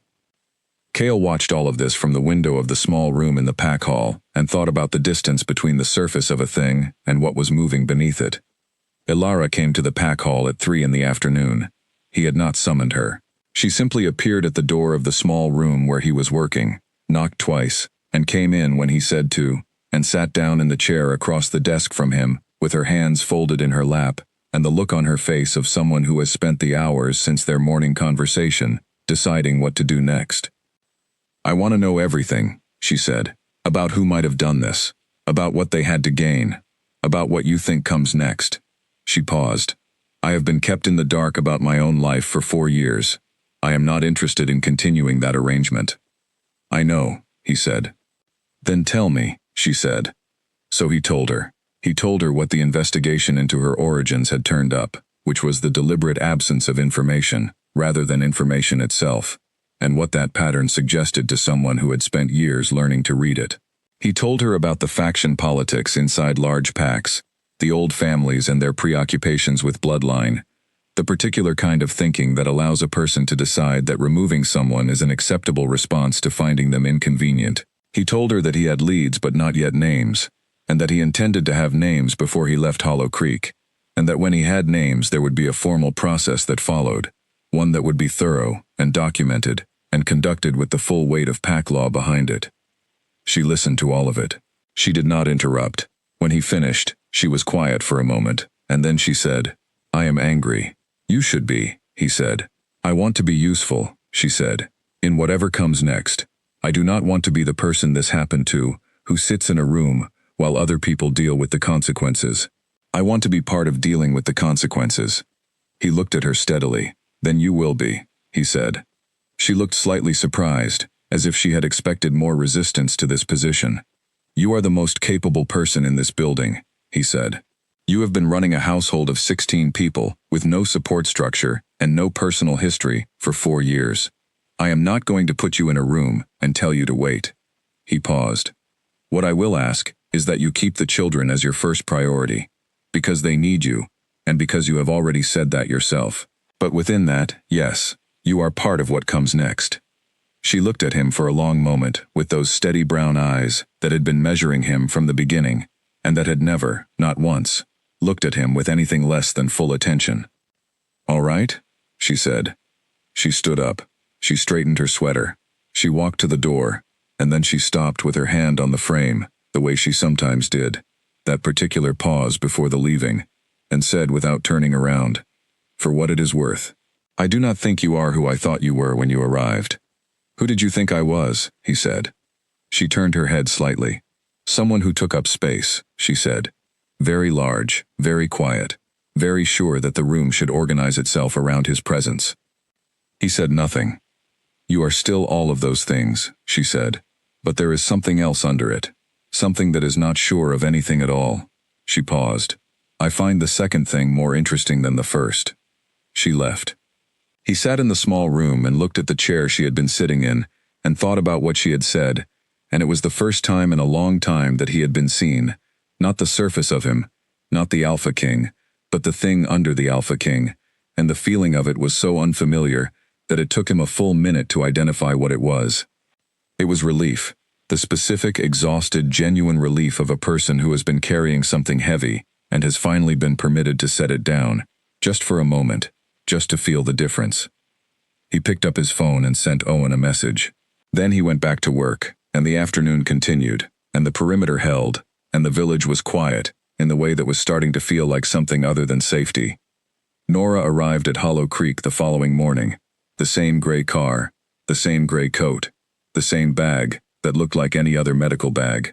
She went directly to the children's home, nodded at Cale on her way through the gate, and spent 3 hours in the small back room that Alara used as an office, with the door closed. Cale sat in the main room on a chair that was slightly too small for him and waited. Caden had annexed him almost immediately upon his arrival that morning, climbing onto the bench beside him and beginning an explanation of a dream he had the night before that involved, as far as Cale could follow it, a large wolf made of moonlight and a field of grass that went all the way to the sky, and a woman who was running but not afraid, and that was, Caden said, the important part. She was not afraid. "How do you know she was not afraid?" Cale asked. Caden considered this carefully. "She was running like running was good," he said. "Not like she was running away from something. Like she was running because it felt like flying." Cale looked at him. The morning light was on the boy's face, and Caden was looking at the drawing he had been working on, a piece of paper covered in overlapping circles in multiple colors that, if you looked at it with enough imagination, might have been a figure in motion. "Your mama has the same dream," Cale said. Caden looked up. His brown eyes were very steady. "I know," he said. "We talked about it." He looked back at his drawing. "She says in her dream, there is always someone beside her, but she cannot see who." "What do you think about that?" Cale said. Caden added another circle to the drawing, a large one in blue. "I think the someone is you," he said, with the complete and uncomplicated certainty that he brought to most of his positions on things, "because you smell like the other part. I told you this at the beginning." He had. He had told Cale this in the first minute of their acquaintance, with his face pressed against Cale's knee, and his small voice very clear. "You were right," Cale said.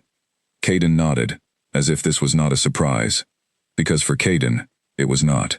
"Are you going to stay?" he asked, not looking up from the drawing. "Yes," Cale said. "Not just here. I mean stay." Caden put his crayon down and looked at Cale with the particular directness that had become familiar and that always felt like being seen by something much older than 3 years old. "I mean with us. All the time. Like a family." Cale was quiet for a moment. He thought about the right way to answer this, the careful way, the honest way, that did not make promises he could not keep, or impose a version of things on a child who deserved a truthful answer. "I would like to," he said. "Whether that happens is not only up to me. Your mama gets a say, the most important say." Caden thought about this. "She likes you." he said. How do you know? She watches you when you are not watching, he said simply, and went back to his drawing. Cale looked at the opposite wall, at a drawing of a yellow house with purple flowers out front, and 14 stick figures of varying sizes standing in front of it, with a large orange sun overhead. Someone had written home at the bottom, in letters that were not all the right size. 50 minutes later, the door to the back office opened. Alara came out first. She walked into the main room, and went directly to the window, and stood with her arms folded, and her back to the room, looking out at the garden where some of the children were playing in the cold. Cale gave her a moment. He had learned over the days here that she preferred a moment after things, a breath of space in which to take stock of herself before engaging. Nora came out after her and met Cale's eyes, and made a small, precise gesture toward the hallway that meant, "Come with me." He followed her into the short hallway, out of earshot of the main room. "The mark," Nora said, and her voice was low, "is stronger than I initially assessed. The first examination was surface level. This time I was looking at the deeper structure of it." She paused. It was put there by someone who knew exactly what they were doing. This is not the work of a backwater practitioner. This required training that is no longer common, that most packs have lost track of entirely. She looked at him. Whoever did this has access to old knowledge, old pack texts, the kind that do not circulate in any standard healer's library. "Can you break it?" he said. "Not alone," Nora said, "and not by any medical means I have available to me. The mark has been in place long enough that it has woven into her energy structure, at a level that an external practitioner trying to remove it would do more damage than the mark itself." She paused. "But here is what I told her. The bond, the mate bond between a fated pair, is the one force the mark was not designed to resist permanently. It is an ancient bond, older than the practice that created the mark, and the longer you two are in proximity, the more the bond presses against the suppression from the inside." "What does that mean practically?" Cale said. "It means the mark is already weakening," Nora said. "I can see it in the structure. It started weakening the moment you made contact with her. The touch you made to her wrist 3 days ago, that direct contact, accelerated it." She looked at him steadily. She has been feeling things she cannot explain, flashes of emotion that belong to something she cannot remember, sensations that do not match her current circumstances. "She told you this?" "She did not have to tell me," Nora said. "I saw it. There are markers in the energy pattern around a suppression that tell you whether the bond is pressing back or not." She paused. "Her bond is pressing back very hard. Whatever was locked away in her knows that you are here.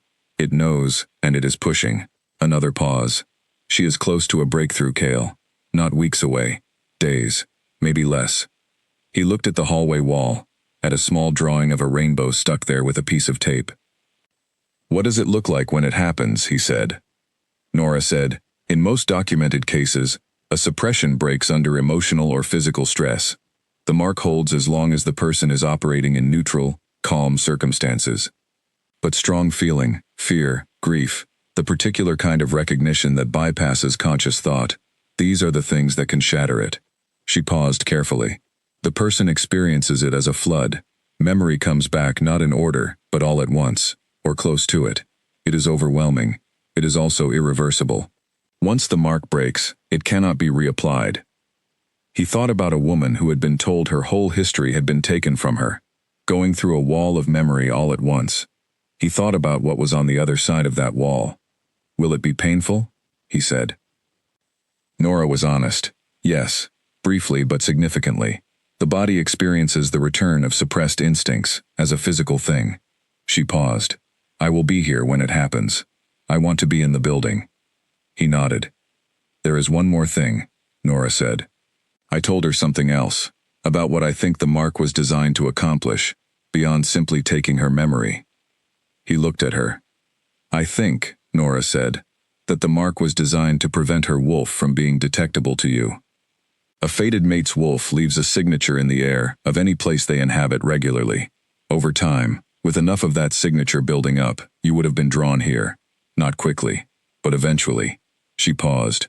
The suppression mark was suppressing not just her memory and her instincts.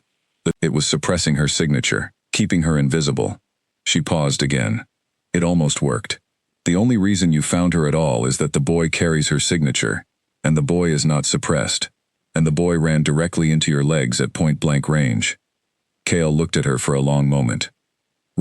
He found me, Cale said. He found you, Nora agreed. A pause. At 3 years old, Cale said. Nora almost smiled. He is, as I understand it, rather exceptional at finding things. Cale went back into the main room. Alara had turned from the window and was now at one of the low tables, sitting across from Caden and looking at his drawing, and Caden was explaining what each of the colored circles represented with great seriousness.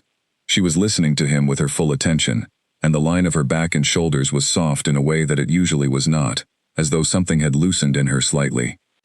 She looked up when Cale came back in, and he sat down in his too small chair, and for a moment they looked at each other across the room over Caden's head, and the thing that lived in the space between them in that moment was large and quiet and did not need words to be present. Caden looked up from his drawing at Cale, then at Alara, then back at Cale. I told him you watch him when he is not watching, Caden said to Alara, in the tone of a person sharing a piece of useful information. Alara said, Caden. It is true, Caden said. That does not mean you need to say it. Why not? Caden asked, genuinely curious. Alara looked at Cale, and her expression had the quality of someone who has just had a specific decision made for them by a 3-year-old, and is deciding whether to be annoyed about it.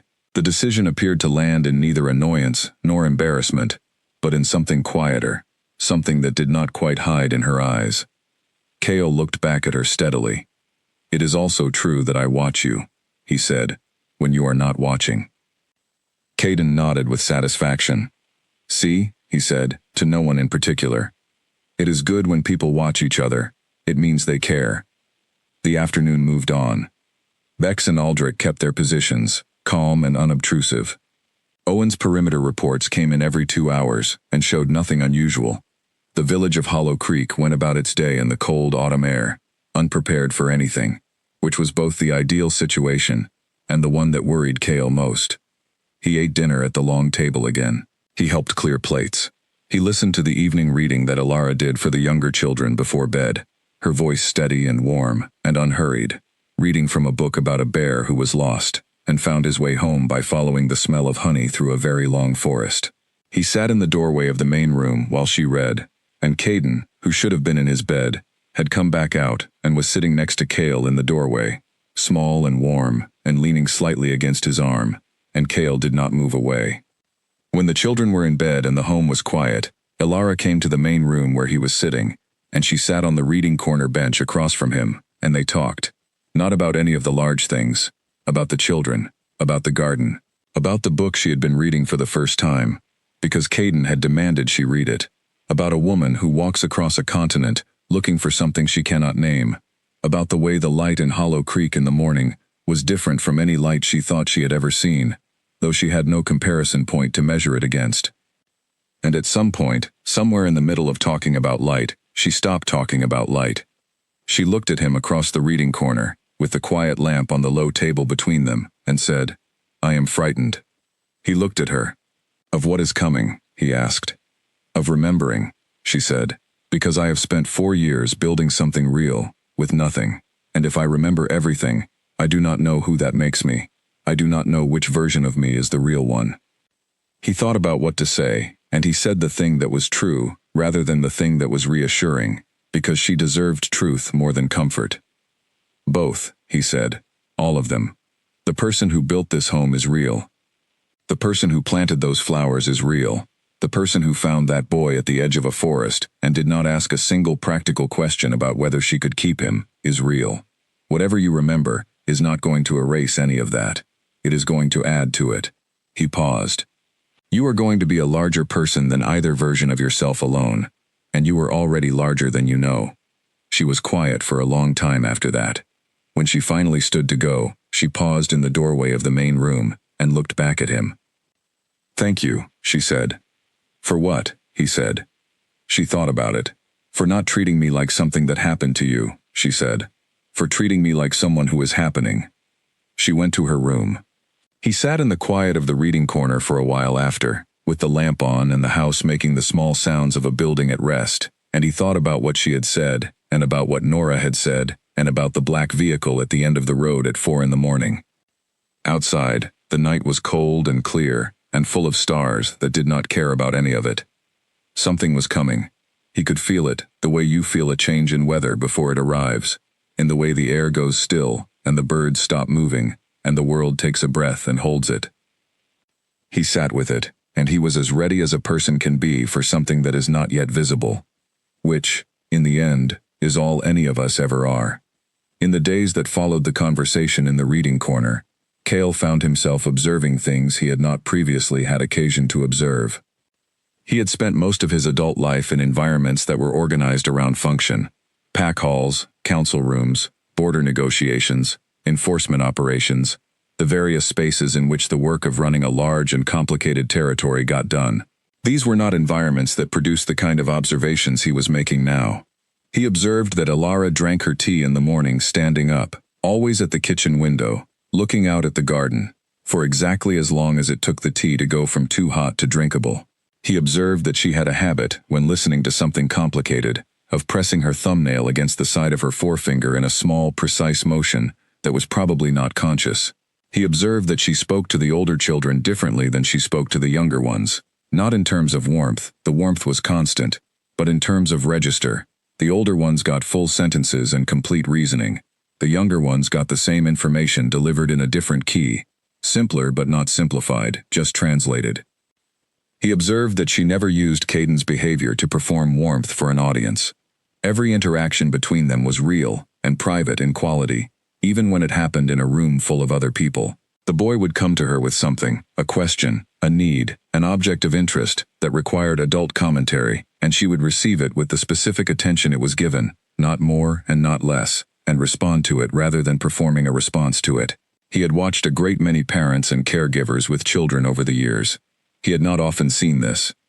He observed that the scar on her wrist was fading, not dramatically, not in a way that would be noticeable to someone who had not been looking at it carefully, but it was fainter than it had been the afternoon she had shown it to him in the garden, and Nora had confirmed that the weakening of the mark was causing the physical trace of it to fade, along with the energetic structure.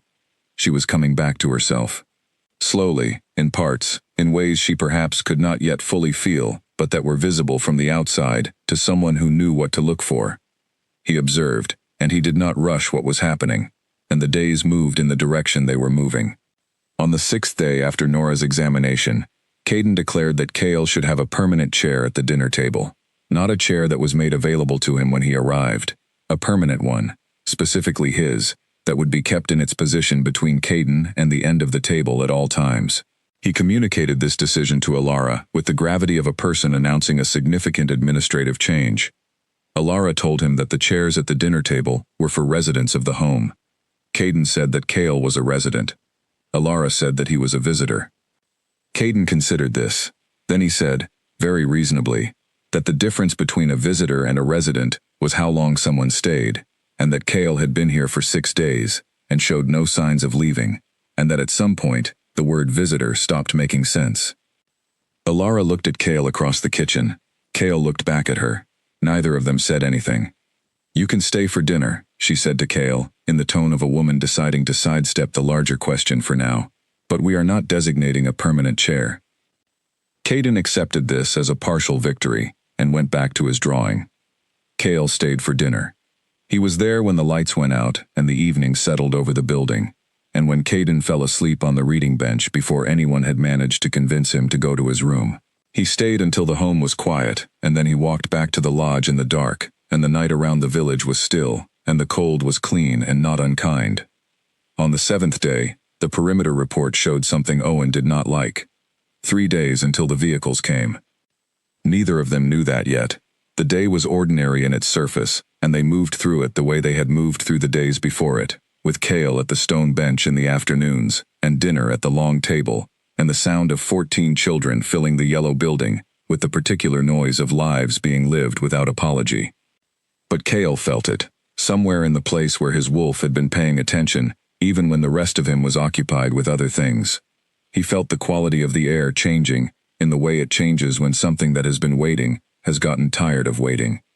He did not say this to Alara. There was nothing yet to say, but he slept lightly that night, and the night after. And on the third night he did not sleep at all, which was why he was awake and reviewing perimeter reports on his laptop when Owen's message came through. 3 vehicles, Northern Road, moving fast. It happened at 2 in the morning, 3 days after Nora's second examination. Not the breaking of the mark, not yet. What happened first was the thing that forced the breaking. Cale was in the lodge, not sleeping, which had become his default at that hour. He was reviewing perimeter reports on his laptop when Owen's message came through. 1 line, no punctuation, the kind of message a person sends when they do not have time to make it longer. 3 vehicles, Northern Road, moving fast. He was out the door before the phone finished buzzing. The night was black and cold and the stars were still out, which meant the cloud cover had not come in yet, and the moonlight was laying the road out white and clear ahead of him. He ran without trying not to look like he was running. The time for careful composure had passed. Owen was at the junction of the main road and the northern access road when Cale reached him, with Cal beside him and 2 other men from the perimeter watch, all of them very still and very alert in the way that is different from the alertness of ordinary vigilance. 3 vehicles, Owen said. They came off the northern road at speed. No lights. Parked at the tree line 200 meters back. We counted 8 men before they entered the tree line on foot. 8 men, on foot, in the dark. 200 meters from the yellow building. Where are Bex and Aldrich? Cale said. Inside the home, Owen said. I sent them a message as soon as I saw the vehicles. They are awake and in position. The children, Cale said. Still sleeping, Owen said. Nothing has reached the building yet. Yet. That word. They are moving through the trees, toward the east side of the village, Owen said, which puts the children's home on a direct line. Cale did not waste time on the decision because there was no decision to make. You and Cal take the northern approach. Keep 2 at the perimeter. I am going to the building, Owen said. Cale, I will be fine, Cale said, and was already moving. He went through the village at a pace just below a run, keeping to the shadows between the houses, cutting through the short passage between the stable and the tool store that he had identified in his first week here as a useful route. The night was still around him, the village silent, no lights in any window. The older residents of Hollow Creek were asleep, and the children in the yellow building were asleep, and no one except the people he had positioned here knew that 8 men were moving through the tree line toward the eastern edge of the village in the dark. The gate, the path, the green door. He knocked 3 times, the pattern he had told Bex and Aldrich to expect, and the door opened immediately. Bex was there, fully alert, and behind her Aldrich, and behind him the main room was dark except for 1 low lamp.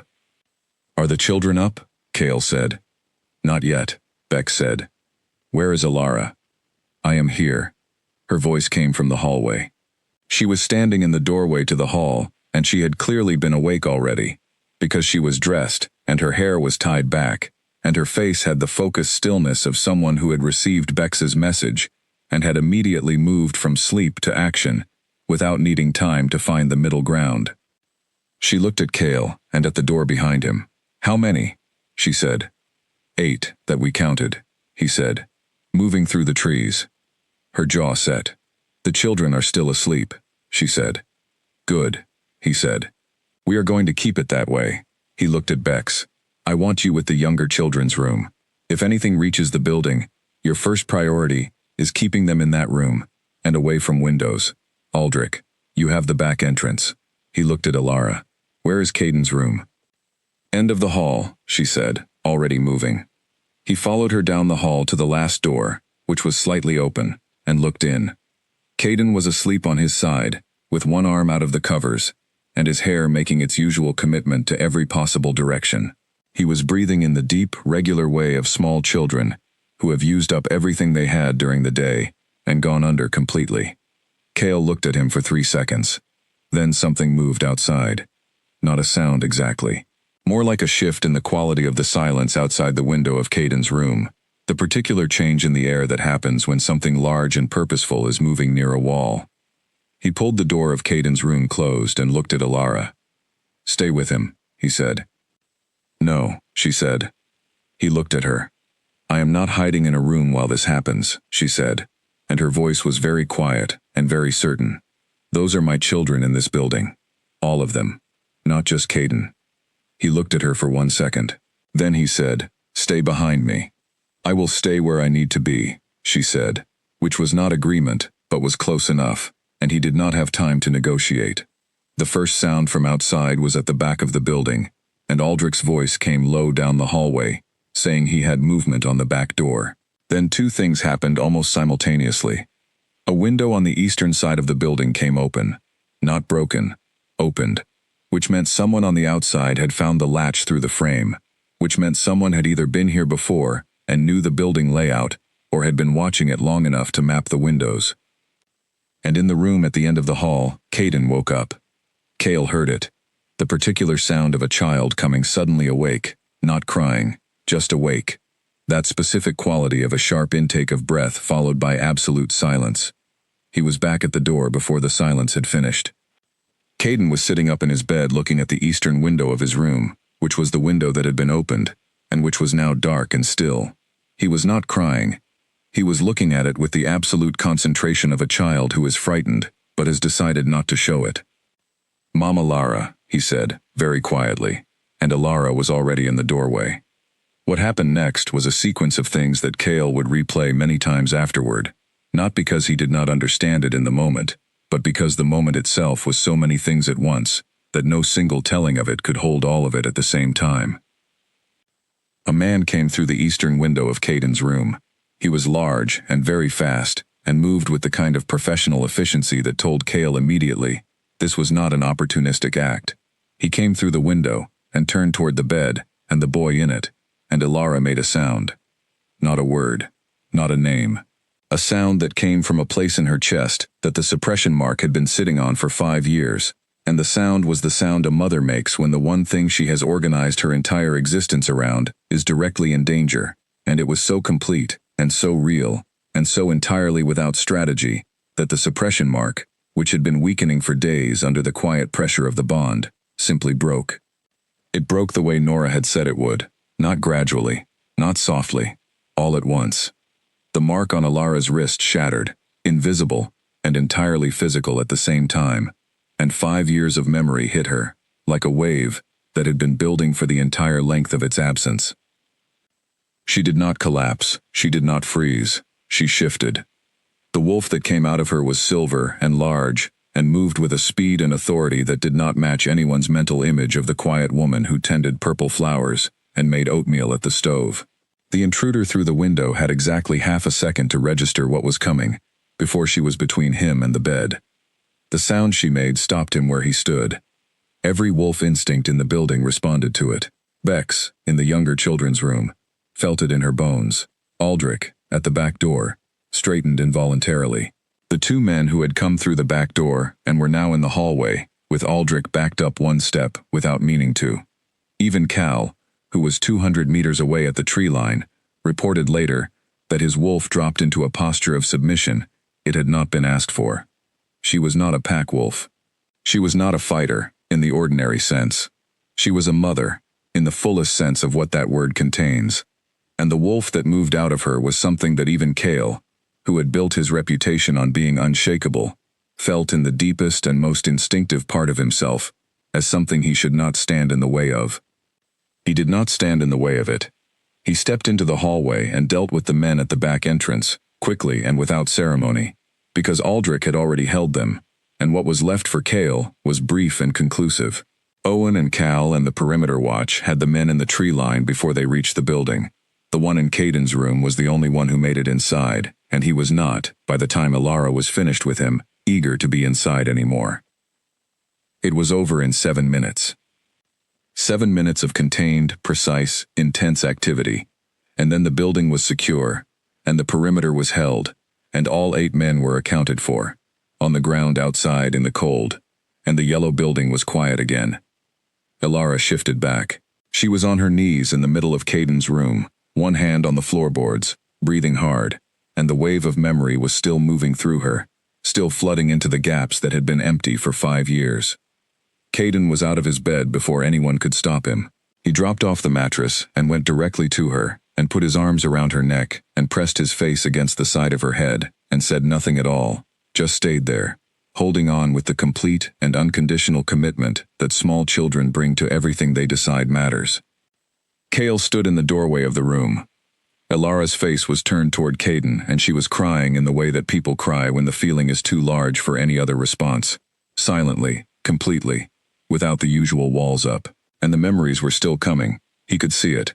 Not in her face exactly, but in the way her hand on the floor pressed flat, as if she needed to be sure the floor was still there. He came into the room and crouched down beside her. He did not say anything. He put his hand on her back, between her shoulder blades, and left it there. She reached behind her and found his arm with one hand, and held it. Not his hand, his arm, where the sleeve was, gripping it the way you grip something when the world is spinning and you need one fixed point to stop the spinning. He stayed very still and let her grip him as hard as she needed to. Outside the window of the room, which was still open, the night air was cold and clear. The stars were still out. The perimeter was held. The village was quiet in the way that is actually quiet. Not the held breath quiet of before, but the real kind. The kind that arrives after the thing that had been waiting has happened and passed. In the hallway, Bex was moving between the children's rooms, checking quietly that no one had woken up. Most of them had not. Two of the older ones were sitting up and looking confused, and Bex spoke to them in a calm, low voice, and they lay back down. In Caden's room, the three of them were on the floor. A small boy and a woman who had just come back to herself, and a man who had been looking for her in all the wrong directions for 5 years. And the window was open and the night air was coming through it, and the moon, which had been behind a cloud for the last 10 minutes, came back out. Caden was still holding on. He would not let go for a long time yet. Ilara's hand was still on Cale's arm. The grip had loosened slightly, because the spinning was slowing, but it had not let go. And the moonlight came through the open window and lay on the floorboards of a small room, in a yellow house with a green door, and it was the kind of moonlight that does not ask anything of anyone, and does not mean to be beautiful, and is, anyway. The morning after was a different kind of morning. The children woke, most of them, to an explanation from Ilara that was honest, and age-appropriate, and delivered at the long table over breakfast, while the oatmeal was still warm. She told them that some people had come to the home in the night who should not have been there, and that the Alpha King and his people had made sure everyone was safe, and that this would not happen again. She told this to 14 faces in various states of sleepiness and alertness, and varying capacities for absorbing complicated news, and she answered every question that was asked, which were quite a few, with the same steadiness she brought to everything. Caden asked if the bad people were gone now. She said yes. Caden asked if Cale had made them gone. She said Cale and his team had, yes. Caden turned to Cale, who was sitting at the table with a cup of coffee he had not yet drunk, and said, "Thank you," with the complete simplicity of a small person expressing something they mean entirely. Cale looked at the boy for a moment. "You are welcome," he said. Several of the older children asked more specific questions. Lyra, who was 11, and had been awake and aware of more than the younger children, asked whether the people who had come were connected to the Alpha King's reasons for being in Hollow Creek in the first place. Cale met her eyes across the table and said yes, they were, and that the matter was being fully investigated, and that the long version of it was something he intended to share with everyone in the home, in an appropriate way, when he had all of it to share. Lyra nodded. She appeared to find this a reasonable answer, which told Cale that Lyra was going to be, in some future version of her life, a formidable person to have in any conversation where accuracy mattered. After breakfast, after the children had moved to their morning activities, with the resilience that children demonstrate when they have been given honest information and a stable adult to deliver it, Ilara found a moment to step out into the garden alone. Cale saw her go from the main room window. He gave her 10 minutes, and then he followed. She was not at the stone bench. She was standing at the garden wall, with both hands pressed flat against the stone, not holding on exactly, more like making sure the wall was still there, and she was breathing in the careful way of a person who is managing something large inside them, by controlling what is visible on the outside. He stood near her without speaking. After a while she said, "I knew something was going to happen. I did not know what or when, but I knew. I have been feeling it since you told me about the vehicle at the end of the road." She paused. "I was not afraid for myself. I was afraid for them." She meant the children. She always meant the children when she said them, in that particular tone. 14 of them, Cale. Asleep in that building. That was all I could think about. I know, he said. And then when Caden woke up, and the window, she stopped. I stopped thinking at all. I know that too, he said. She turned from the wall and looked at him. Her face was not the carefully controlled face she wore in most moments. The night had taken the outer layers of it off, and what was underneath was tired and real, and not hiding anything. Is it going to be over? She asked. When the investigation concludes, is it actually going to be over? Yes, he said. How certain are you? Certain enough, he said. There are names coming. There will be a full accounting. The people involved will face formal consequences under PAC law. He paused. It will not undo what was done, but it will close it. She looked at him for a long moment. I want to believe you, she said. I know, he said. You can, and I think some part of you does, and the part that does not yet is the part that has had 4 years of reasons not to believe that things get resolved. She was quiet. Then she said, the mark broke. I know, he said. Nora told me it was close. It was like being hit by something I had been carrying for so long I had forgotten it was there, she said. All of it at once. 5 years of everything. She pressed her palm against the stone wall again, briefly, and then let it drop. I remember you, she said, and the way she said it was different from how she had said it before. Less tentative, more as a statement of fact. I know, he said. I want more time, she said. To go through it, to understand what I remember, and what it means, and what I want to do with it. I need time. You have it, he said. She looked at him, and the look was full of the same thing that had been building in her eyes since the 3rd day, the thing that was not yet named and was not being rushed. It was there, and it was real, and they both knew it, and neither of them was going to make it be something other than what it was in its own time. She went back inside. He stood in the garden for a moment longer, alone with the cold air and the purple flowers that had survived the night without damage and were still there, still growing, still turning their petals toward what light was available. He had been, in his adult life, a person who moved quickly once he knew the direction, quick in decision, quick in action, slow only in the early phases when information was still being gathered. He was learning, in this garden with these flowers, to be slow in a different way, not waiting because he did not know what he wanted, waiting because he did, and because what he wanted was also a person who had her own timeline, her own needs, her own immense and real life that did not need to be hurried for his sake. He found he did not mind the waiting, as long as he was waiting here. The memories did not come in order. That was the first thing Alara had to explain to Nora the next morning, sitting in the small back office with the door closed, and the children's home going about its morning outside, because she did not want them to worry, and she was not yet ready for the conversation about what they had heard in the night, to become a larger conversation about things she had not yet sorted out for herself. The memories came in pieces, not chronological, not organized by importance, a smell of pine and rain, and something warm, the interior of a room she could not quite see but could feel the shape of, the sound of a voice, low and familiar, saying her name, not Alara. A different name, her name, the one she had been born into and that she had not heard in 5 years. Her name, said in a voice that had not known it was being remembered while it spoke, because the person doing the speaking had not known that anything was being recorded by someone who would need it later. Her name was Sarah. She said it to Nora, and saying it aloud was strange, like testing a word in a language you used to speak fluently, but have not used in so long that the mouth has to relearn where to put the sounds. Sarah Blackthorne, Nora said quietly. Sarah Vane, she said. Before. She was quiet for a moment. I was Sarah Vane before. I was 22. I had just met him. We had been together for 4 months when I found out I was pregnant. She stopped, her hands folded in her lap. And 3 weeks after that, I went to a meeting with a woman I trusted completely. A healer. A woman I had known since I was a child, and she stopped again. Her jaw tightened. I woke up in the forest. I did not know who I was, or how I had gotten there. I had nothing except the cloak I was wearing, and the instinct to move and the direction of the wind. Nora was listening without interrupting. I did not know about Caden, Sarah said. I did not know I had been carrying him. The memories of the pregnancy were suppressed with everything else. I found him at the edge of the forest because some part of me, some part that the mark could not reach completely, knew he was there. She looked at her hands.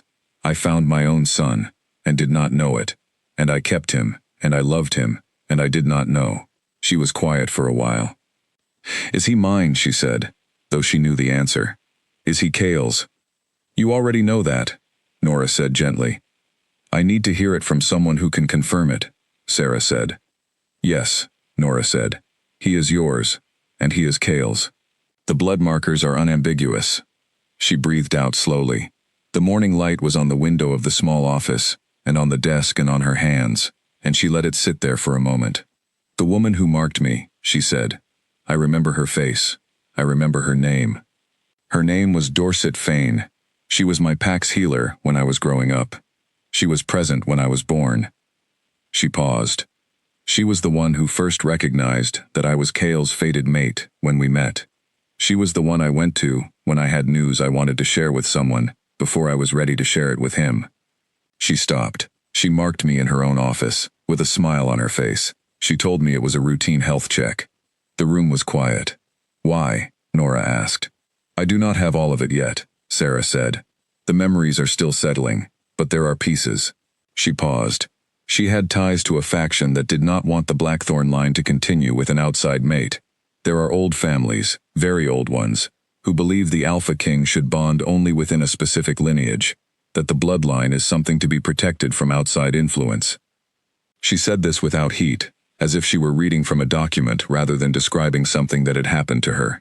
They decided I was the problem, and they decided that the cleanest solution was not to make me disappear permanently, because that would have triggered an investigation they could not contain, but to make me disappear from myself. To remove me as a variable without removing me as a person. Nora was very still. They kept me close enough to survive, Sarah said. They placed Caden where I could find him without knowing it, which I think was not mercy but calculation. A child in the forest found by an amnesiac woman is a contained story. A dead infant is a different kind of investigation entirely. She paused. They were very thorough. They underestimated what the bond would do over time, Nora said. They underestimated Caden, Sarah said. And for the first time that morning, something in her voice moved. Not broke, but moved. A warmth that was also grief, and also love, and also the complicated feeling of looking back at something terrible, and finding that in the middle of it, something real and good had survived. They counted on the suppression holding indefinitely.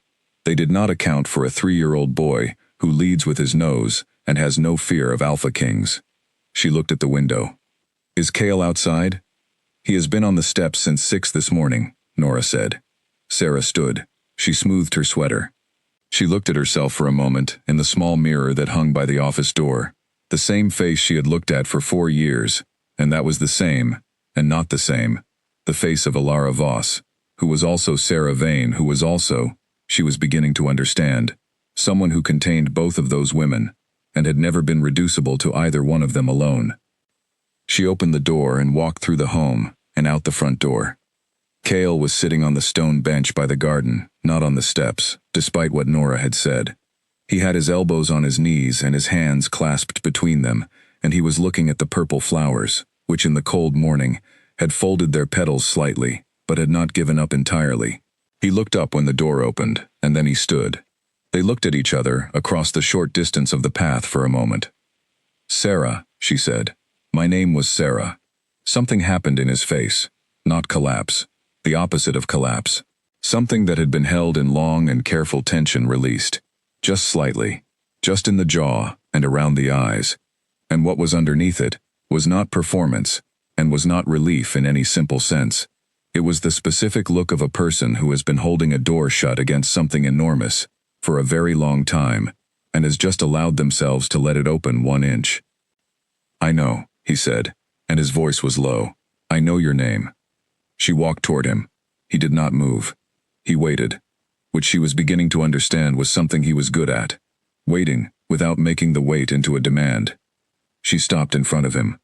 She looked at his face, the one she had been looking at for a week, and that she was now looking at with both the eyes of the woman who had met him at the door 6 days ago, and the eyes of the woman who had known him before all of this, and the combination of those two angles was strange, and full, and almost more than she knew what to do with. "I remember you," she said. His jaw moved. He did not say anything. "Not everything," she said. "The memories are still coming in pieces. But I remember the first time I saw you. I remember the 4 months.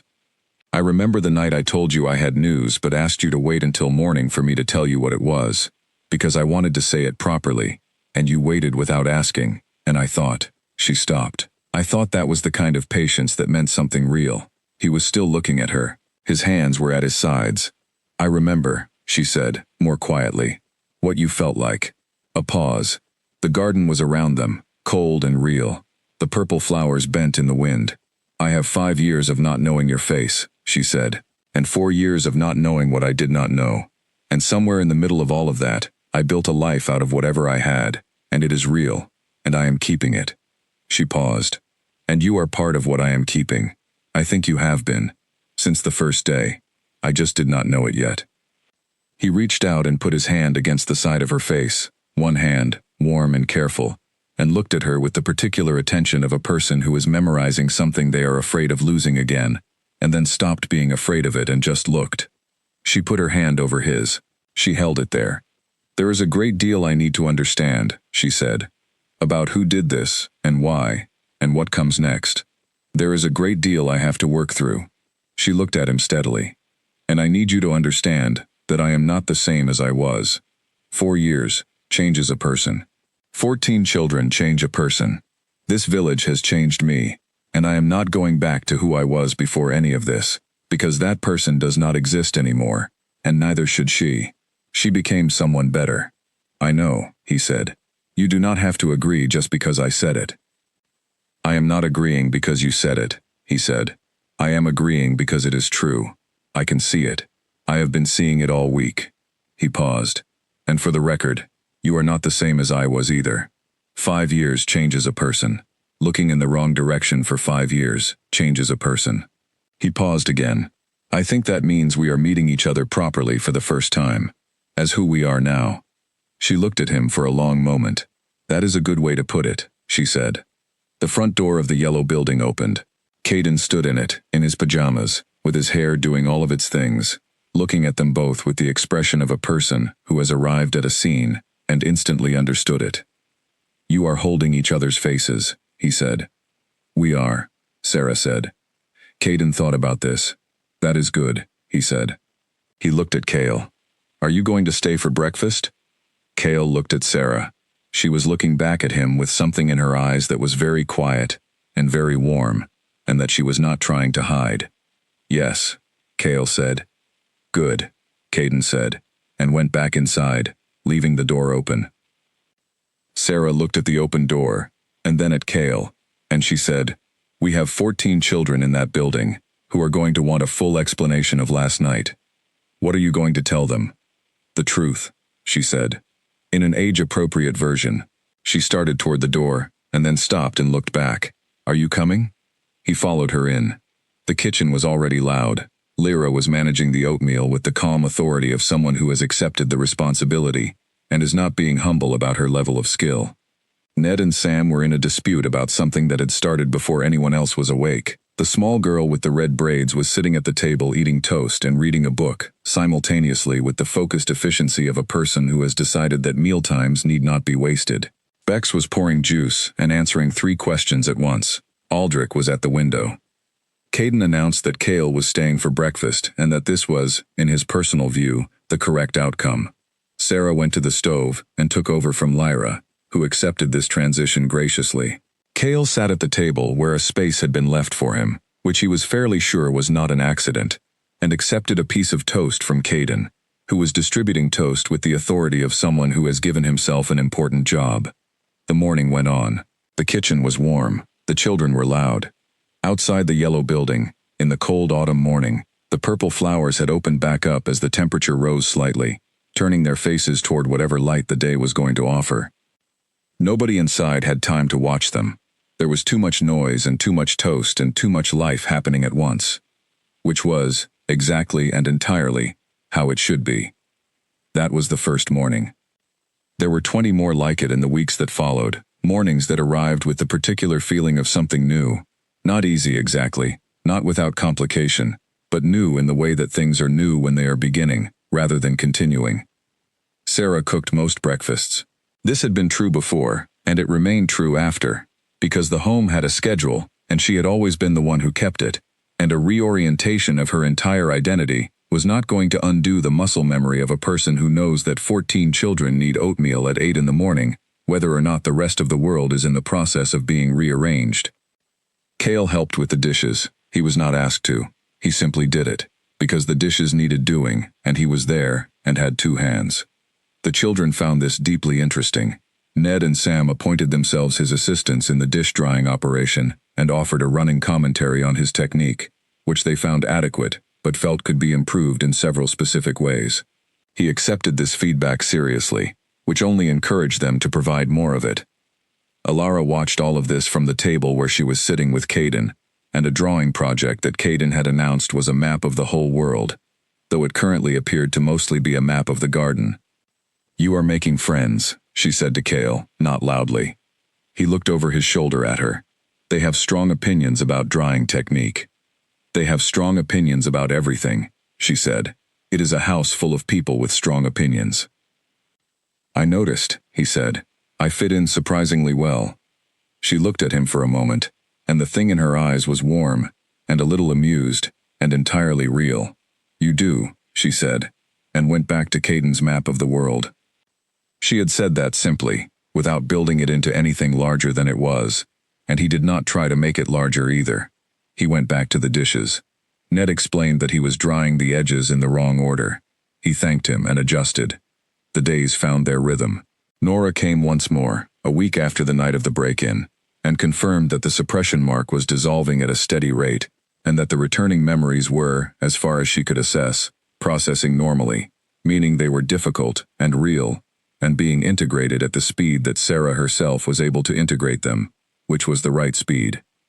The investigation reports came in every 2 days. Owen handled the communication with the legal team, and Cale reviewed everything and made decisions, all of it from the small back room of the children's home where Sarah had her desk, which she had offered to him without being asked, because the pack hall felt, in her words, like a room that produces documents, rather than a room that produces decisions, and she thought he probably needed to be somewhere that produced the latter. He had looked at her when she said this, and she had looked back with the particular expression she used when she was offering something without making the offer into a demand, and he had said thank you, and moved his work to her desk, and that had been that. They talked in the evenings, after the children were in bed, in the reading corner with the low lamp on, sometimes for an hour, sometimes longer. They talked about the memories she was recovering. Not all of them. She was still sorting through which ones she was ready to discuss, and which ones needed more time, but enough. They talked about the years between. He told her things about his time as Alpha King that he had not told anyone, not even Owen. The decisions that had cost him sleep, the mistakes he had recognized only in hindsight, the way loneliness changes the shape of a person if they let it go on long enough without naming it. She told him about the first week in Hollow Creek, before Corwin had found her, before there was a bed or a plan or any structure at all. She told him about the morning she found Caden, what the light looked like, how cold the air was, what the feeling was when she picked him up and he was alive and warm and looked at her with eyes that were far too knowing for a newborn. She told him she had not questioned it for a single second, and that in retrospect, that certainty, which had no rational basis and every emotional one, was the first piece of evidence she should have paid more attention to. He said she had paid exactly enough attention to it. She had acted on it. That was not nothing. That was, in fact, everything. She was quiet after that for a long time, and then she said that she thought she was beginning to understand the difference between the life she had lost and the life she had built, and that they were not the same life, and she was no longer trying to make them be. They were 2 different things that had somehow produced, between them, a third thing that was larger than either. He said that was a good way to put it. She said she was sometimes better at putting things than she expected to be. He said he had noticed. She looked at him with the slight expression she sometimes wore when he said something that surprised her, and then she said good night and went to her room. He sat in the reading corner for a while after she left, in the quiet, in the lamplight, in the good kind of stillness that is not absence but presence, and he was not afraid of anything for the first time in 5 years. The investigation into Dorset Fane took 3 weeks. Cale ran it from Hollow Creek, which meant that Hollow Creek became, during those 3 weeks, a significantly busier place than it had been for the previous several decades. Pack Council representatives from Silverstone arrived. Legal advisors came and went. A team of 3 specialists in pack law spent 5 days reviewing historical suppression mark cases, of which there were not many, and the ones that existed were old, and the precedents they set were complicated and required careful application. Elder Corwin handled all of it with the equanimity of a man who has spent 70 years not being rattled by the arrival of unexpected situations, which Cale appreciated enormously. The village accommodated the influx with the practicality of small communities everywhere, finding beds and meals and space for everyone, and complaining about it only in the way that is not really complaining, but is a form of showing that you have absorbed something into your life and made it yours. Dorset Fane was found in a pack in the Eastern Territories, 2 borders away, living under a different name, with a practice that appeared entirely ordinary. She was brought in on the 14th day of the investigation. The interrogation was conducted by Silverstone's legal team, not by Cale, who had made the decision to remove himself from that part of the process, on the advice of everyone around him who wanted the outcome to hold up under formal review. He was not the right person to be in that room. He knew it, and he did not fight it, which Owen told him later was the most significant display of self-control he had observed in 11 years of knowing the man. The full picture that emerged from the investigation was more complicated than Sarah had pieced together from her returning memories alone. Dorset Fane had not acted alone. There were 4 other individuals, from 3 different pack families, who had collectively decided that the Blackthorn succession should move in a direction they preferred, and who had identified Sarah as the easiest point of interference in that plan. They had expected the suppression to hold permanently. They had also expected Cale to eventually accept the loss and move forward in the direction they preferred, which demonstrated a fundamental misunderstanding of the man they were dealing with. The legal outcomes were formal and documented, and are part of the official pack record, which is where they belong, and where they will stay. What is not in the formal record is what happened in the garden of the Yellow House on the evening the investigation concluded, when Cale came through the gate with the oiled hinges and found Sarah sitting on the stone bench in the last of the autumn light, turning a single purple flower over in her hands with the focused attention of someone who is thinking very hard about something and using a small physical object as an anchor. He sat on the bench beside her, not at the other end, beside her. She did not look up immediately. "It is done?" she said. "It is done," he said. She turned the flower over once more, then set it down on the bench between them. "Do you feel any better?" "Not yet," he said honestly. "I think I will, but not yet." She looked at him. "That is an honest answer." "I am working on being more honest," he said. "It is apparently a skill that requires practice." The corner of her mouth moved. It moved more easily now than it had in the first week, which he had been noticing. The careful composure was still there. It was part of who she was, and he was not asking it to leave. But behind it, and alongside it, there was more room now. Room for things to move across her face that she did not need to prevent. The memories had come back mostly over the course of 3 weeks. Not all of them, and Nora had said there might be some that never came back completely. Places where the suppression had sat so long, and so heavily, that the information beneath it had degraded. She had grieved some of those gaps, and he had sat with her while she grieved them. Because grieving a lost memory is a particular and private kind of grief, and the best thing a person can offer someone going through it is proximity without demands. But what had come back was enough. More than enough.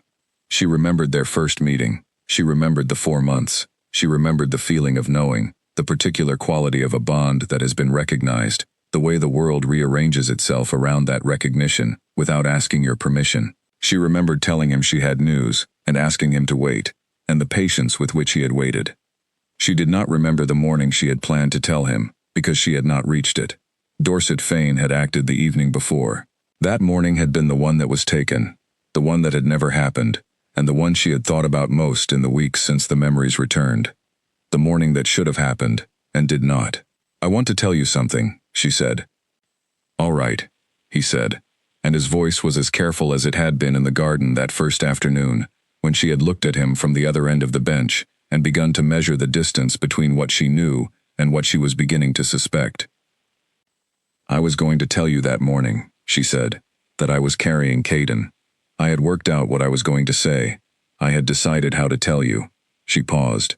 I practiced it, which is something I would ordinarily find embarrassing to admit, but since we are working on honesty.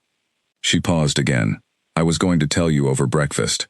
I had decided I wanted it to be ordinary, not a big occasion, just breakfast, and then the news, in the middle of a normal morning, because I thought that was the right way to begin something real, not with ceremony, with ordinariness.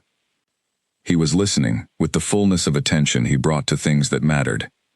I never got to say it, she said, so I am saying it now, 5 years late, with most of the relevant information already known by everyone involved. She looked at him steadily. We are going to have a family. We already have one, technically, in that there is a small boy asleep inside that building, who is ours, and has been from the beginning. But I wanted to say it, the thing I was going to say, even now. He looked at her for a long moment. Then he said, I am glad you did. She nodded. She looked at the purple flower on the bench between them. I want to stay here, she said, in Hollow Creek. Not permanently, perhaps, but for now. The children are settled. Caden is settled. Moving them at this point for my convenience would be the wrong thing. She paused. I know that complicates things. It complicates nothing, he said. I have been in Hollow Creek for 3 weeks, and I can work from anywhere. And the boundary agreement, as it happens, gives me legitimate reason to maintain a presence in this territory for the next 6 months at minimum. He paused. After that, we decide together. She looked at him. You are very good at making things sound simple. They are sometimes simple, he said. Not always, but sometimes. She was quiet for a moment. I am not going to be a straightforward person to be with, she said. I have 14 children I am responsible for. I have gaps in my memory that will surface at strange times and require attention. I have a great deal of anger about what was done to me that I have not finished working through. And I have 4 years of having done everything entirely alone that have made me significantly worse at asking for help than I should be. I have 11 years of making every decision, with no one to share the weight of them, he said. I have a tendency towards silence when I should speak. I am, by most accounts, not an easy person to know. He paused. I think perhaps our particular difficulties are at least compatible. She looked at him, and what was in her eyes was not the carefully measured thing she had been giving him in the first week. It was something more direct than that, something that had stopped asking whether it was allowed to be there. Caden is going to be insufferable about this, she said. He is already insufferable about it, Cale said. He told Aldrich yesterday that his father was going to be staying permanently. Aldrich apparently did not know what to say to that. What did he say? He said, congratulations. She laughed. It was a small laugh, brief, but it was real. And it was the first time he had heard it. Genuine laughter, not the controlled politeness of a person managing a social moment, but the sound that escapes before a person has time to decide whether to let it.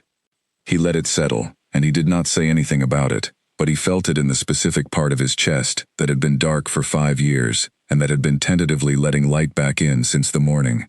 A small boy ran into his legs and pressed his face against his knee. The evening had come down around the garden while they were sitting.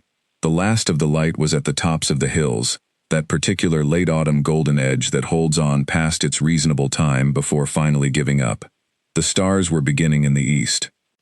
Inside the building there was noise. There was always noise inside the building at this hour. Dinner sounds and small voice sounds, and the specific percussion of a home where many small people are moving through their evening routines with varying degrees of cooperation. Sarah stood from the bench. She looked at the purple flowers, which had closed for the evening, and at the stone wall, and at the sky above the wall. We should go in, she said. Yes, he said, and stood. At the green door, she stopped with her hand on the frame and looked at him. And in the look there was everything, all of it. The 5 years and the 4 years and the morning that did not happen, and the morning that did, and Caden, and the children inside, and the purple flowers, and the garden, and the small faint scar on her wrist that was already fading, Nora had said, now that the mark was broken, already slowly disappearing back into the skin, the way all forcible things eventually lose their grip when the force behind them is gone. She did not say any of it. She did not need to. He was standing close enough that they were in the same autumn air and the same evening light and the same version of whatever came next. "All right," she said, quietly, and it was not a specific answer to a specific question. It was a more general thing than that. A direction. A turning toward. She went in through the green door. He followed. The weeks that came after were not without difficulty. Memory returned in fragments at unexpected moments. There were nights when she woke at 2 in the morning and lay in the dark working through something she had recovered that day and could not yet integrate. There were days when the anger was large and without a satisfactory outlet, and she dealt with it by going into the garden and turning the soil hard and fast until her hands ached and the feeling hadn't place to go. There were conversations between herself and Cale that were not smooth or comfortable, conversations where they had to find each other again, after having been two very different people for 5 years, in very different circumstances. They had those conversations.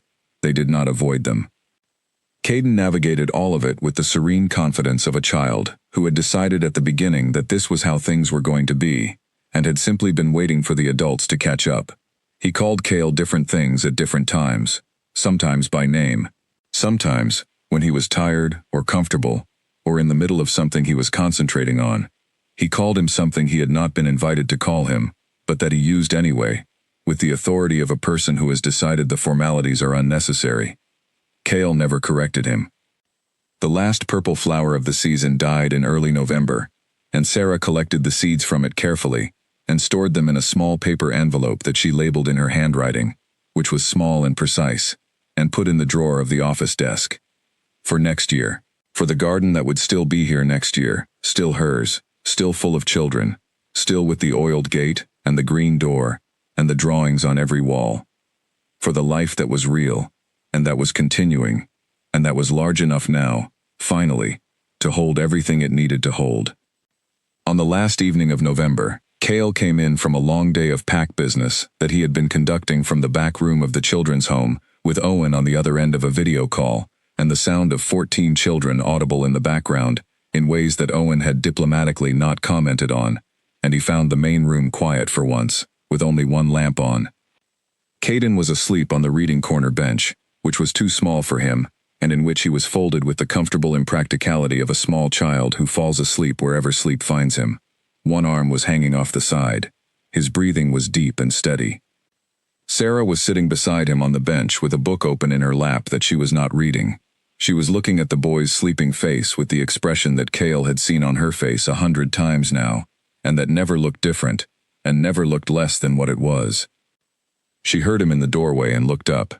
He looked at the two of them on the bench in the lamplight, his son, asleep with his arm hanging off the side and his hair doing all of its things. The woman who had planted flowers in a foreign soil and raised a child she did not know was hers, and built a life out of nothing, and was still, right now, looking at him with eyes that did not look away. He sat down on the other side of Caden, in the space that was there, because of course there was space.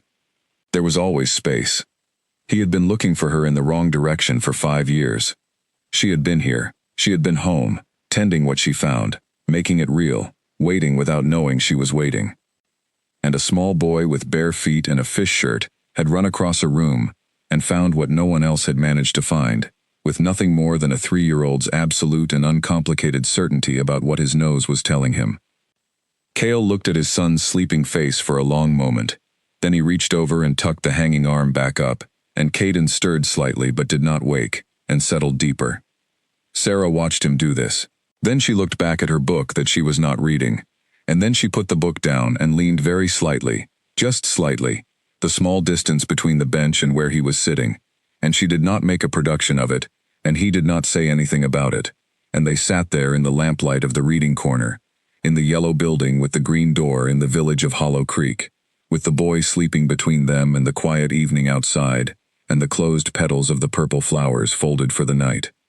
And the Alpha King, who was feared across every territory, and who had spent 5 years being very still, in a very specific way, that had nothing to do with peace, let out a breath so slow, and so complete, that it was not just a breath.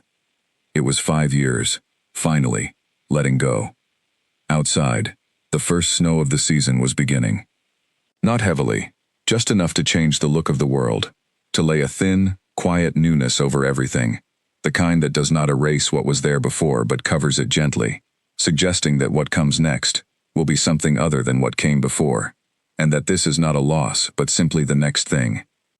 The lamp stayed on, the snow came down, and inside the yellow house, nothing moved, and everything was still, and the stillness was the good kind.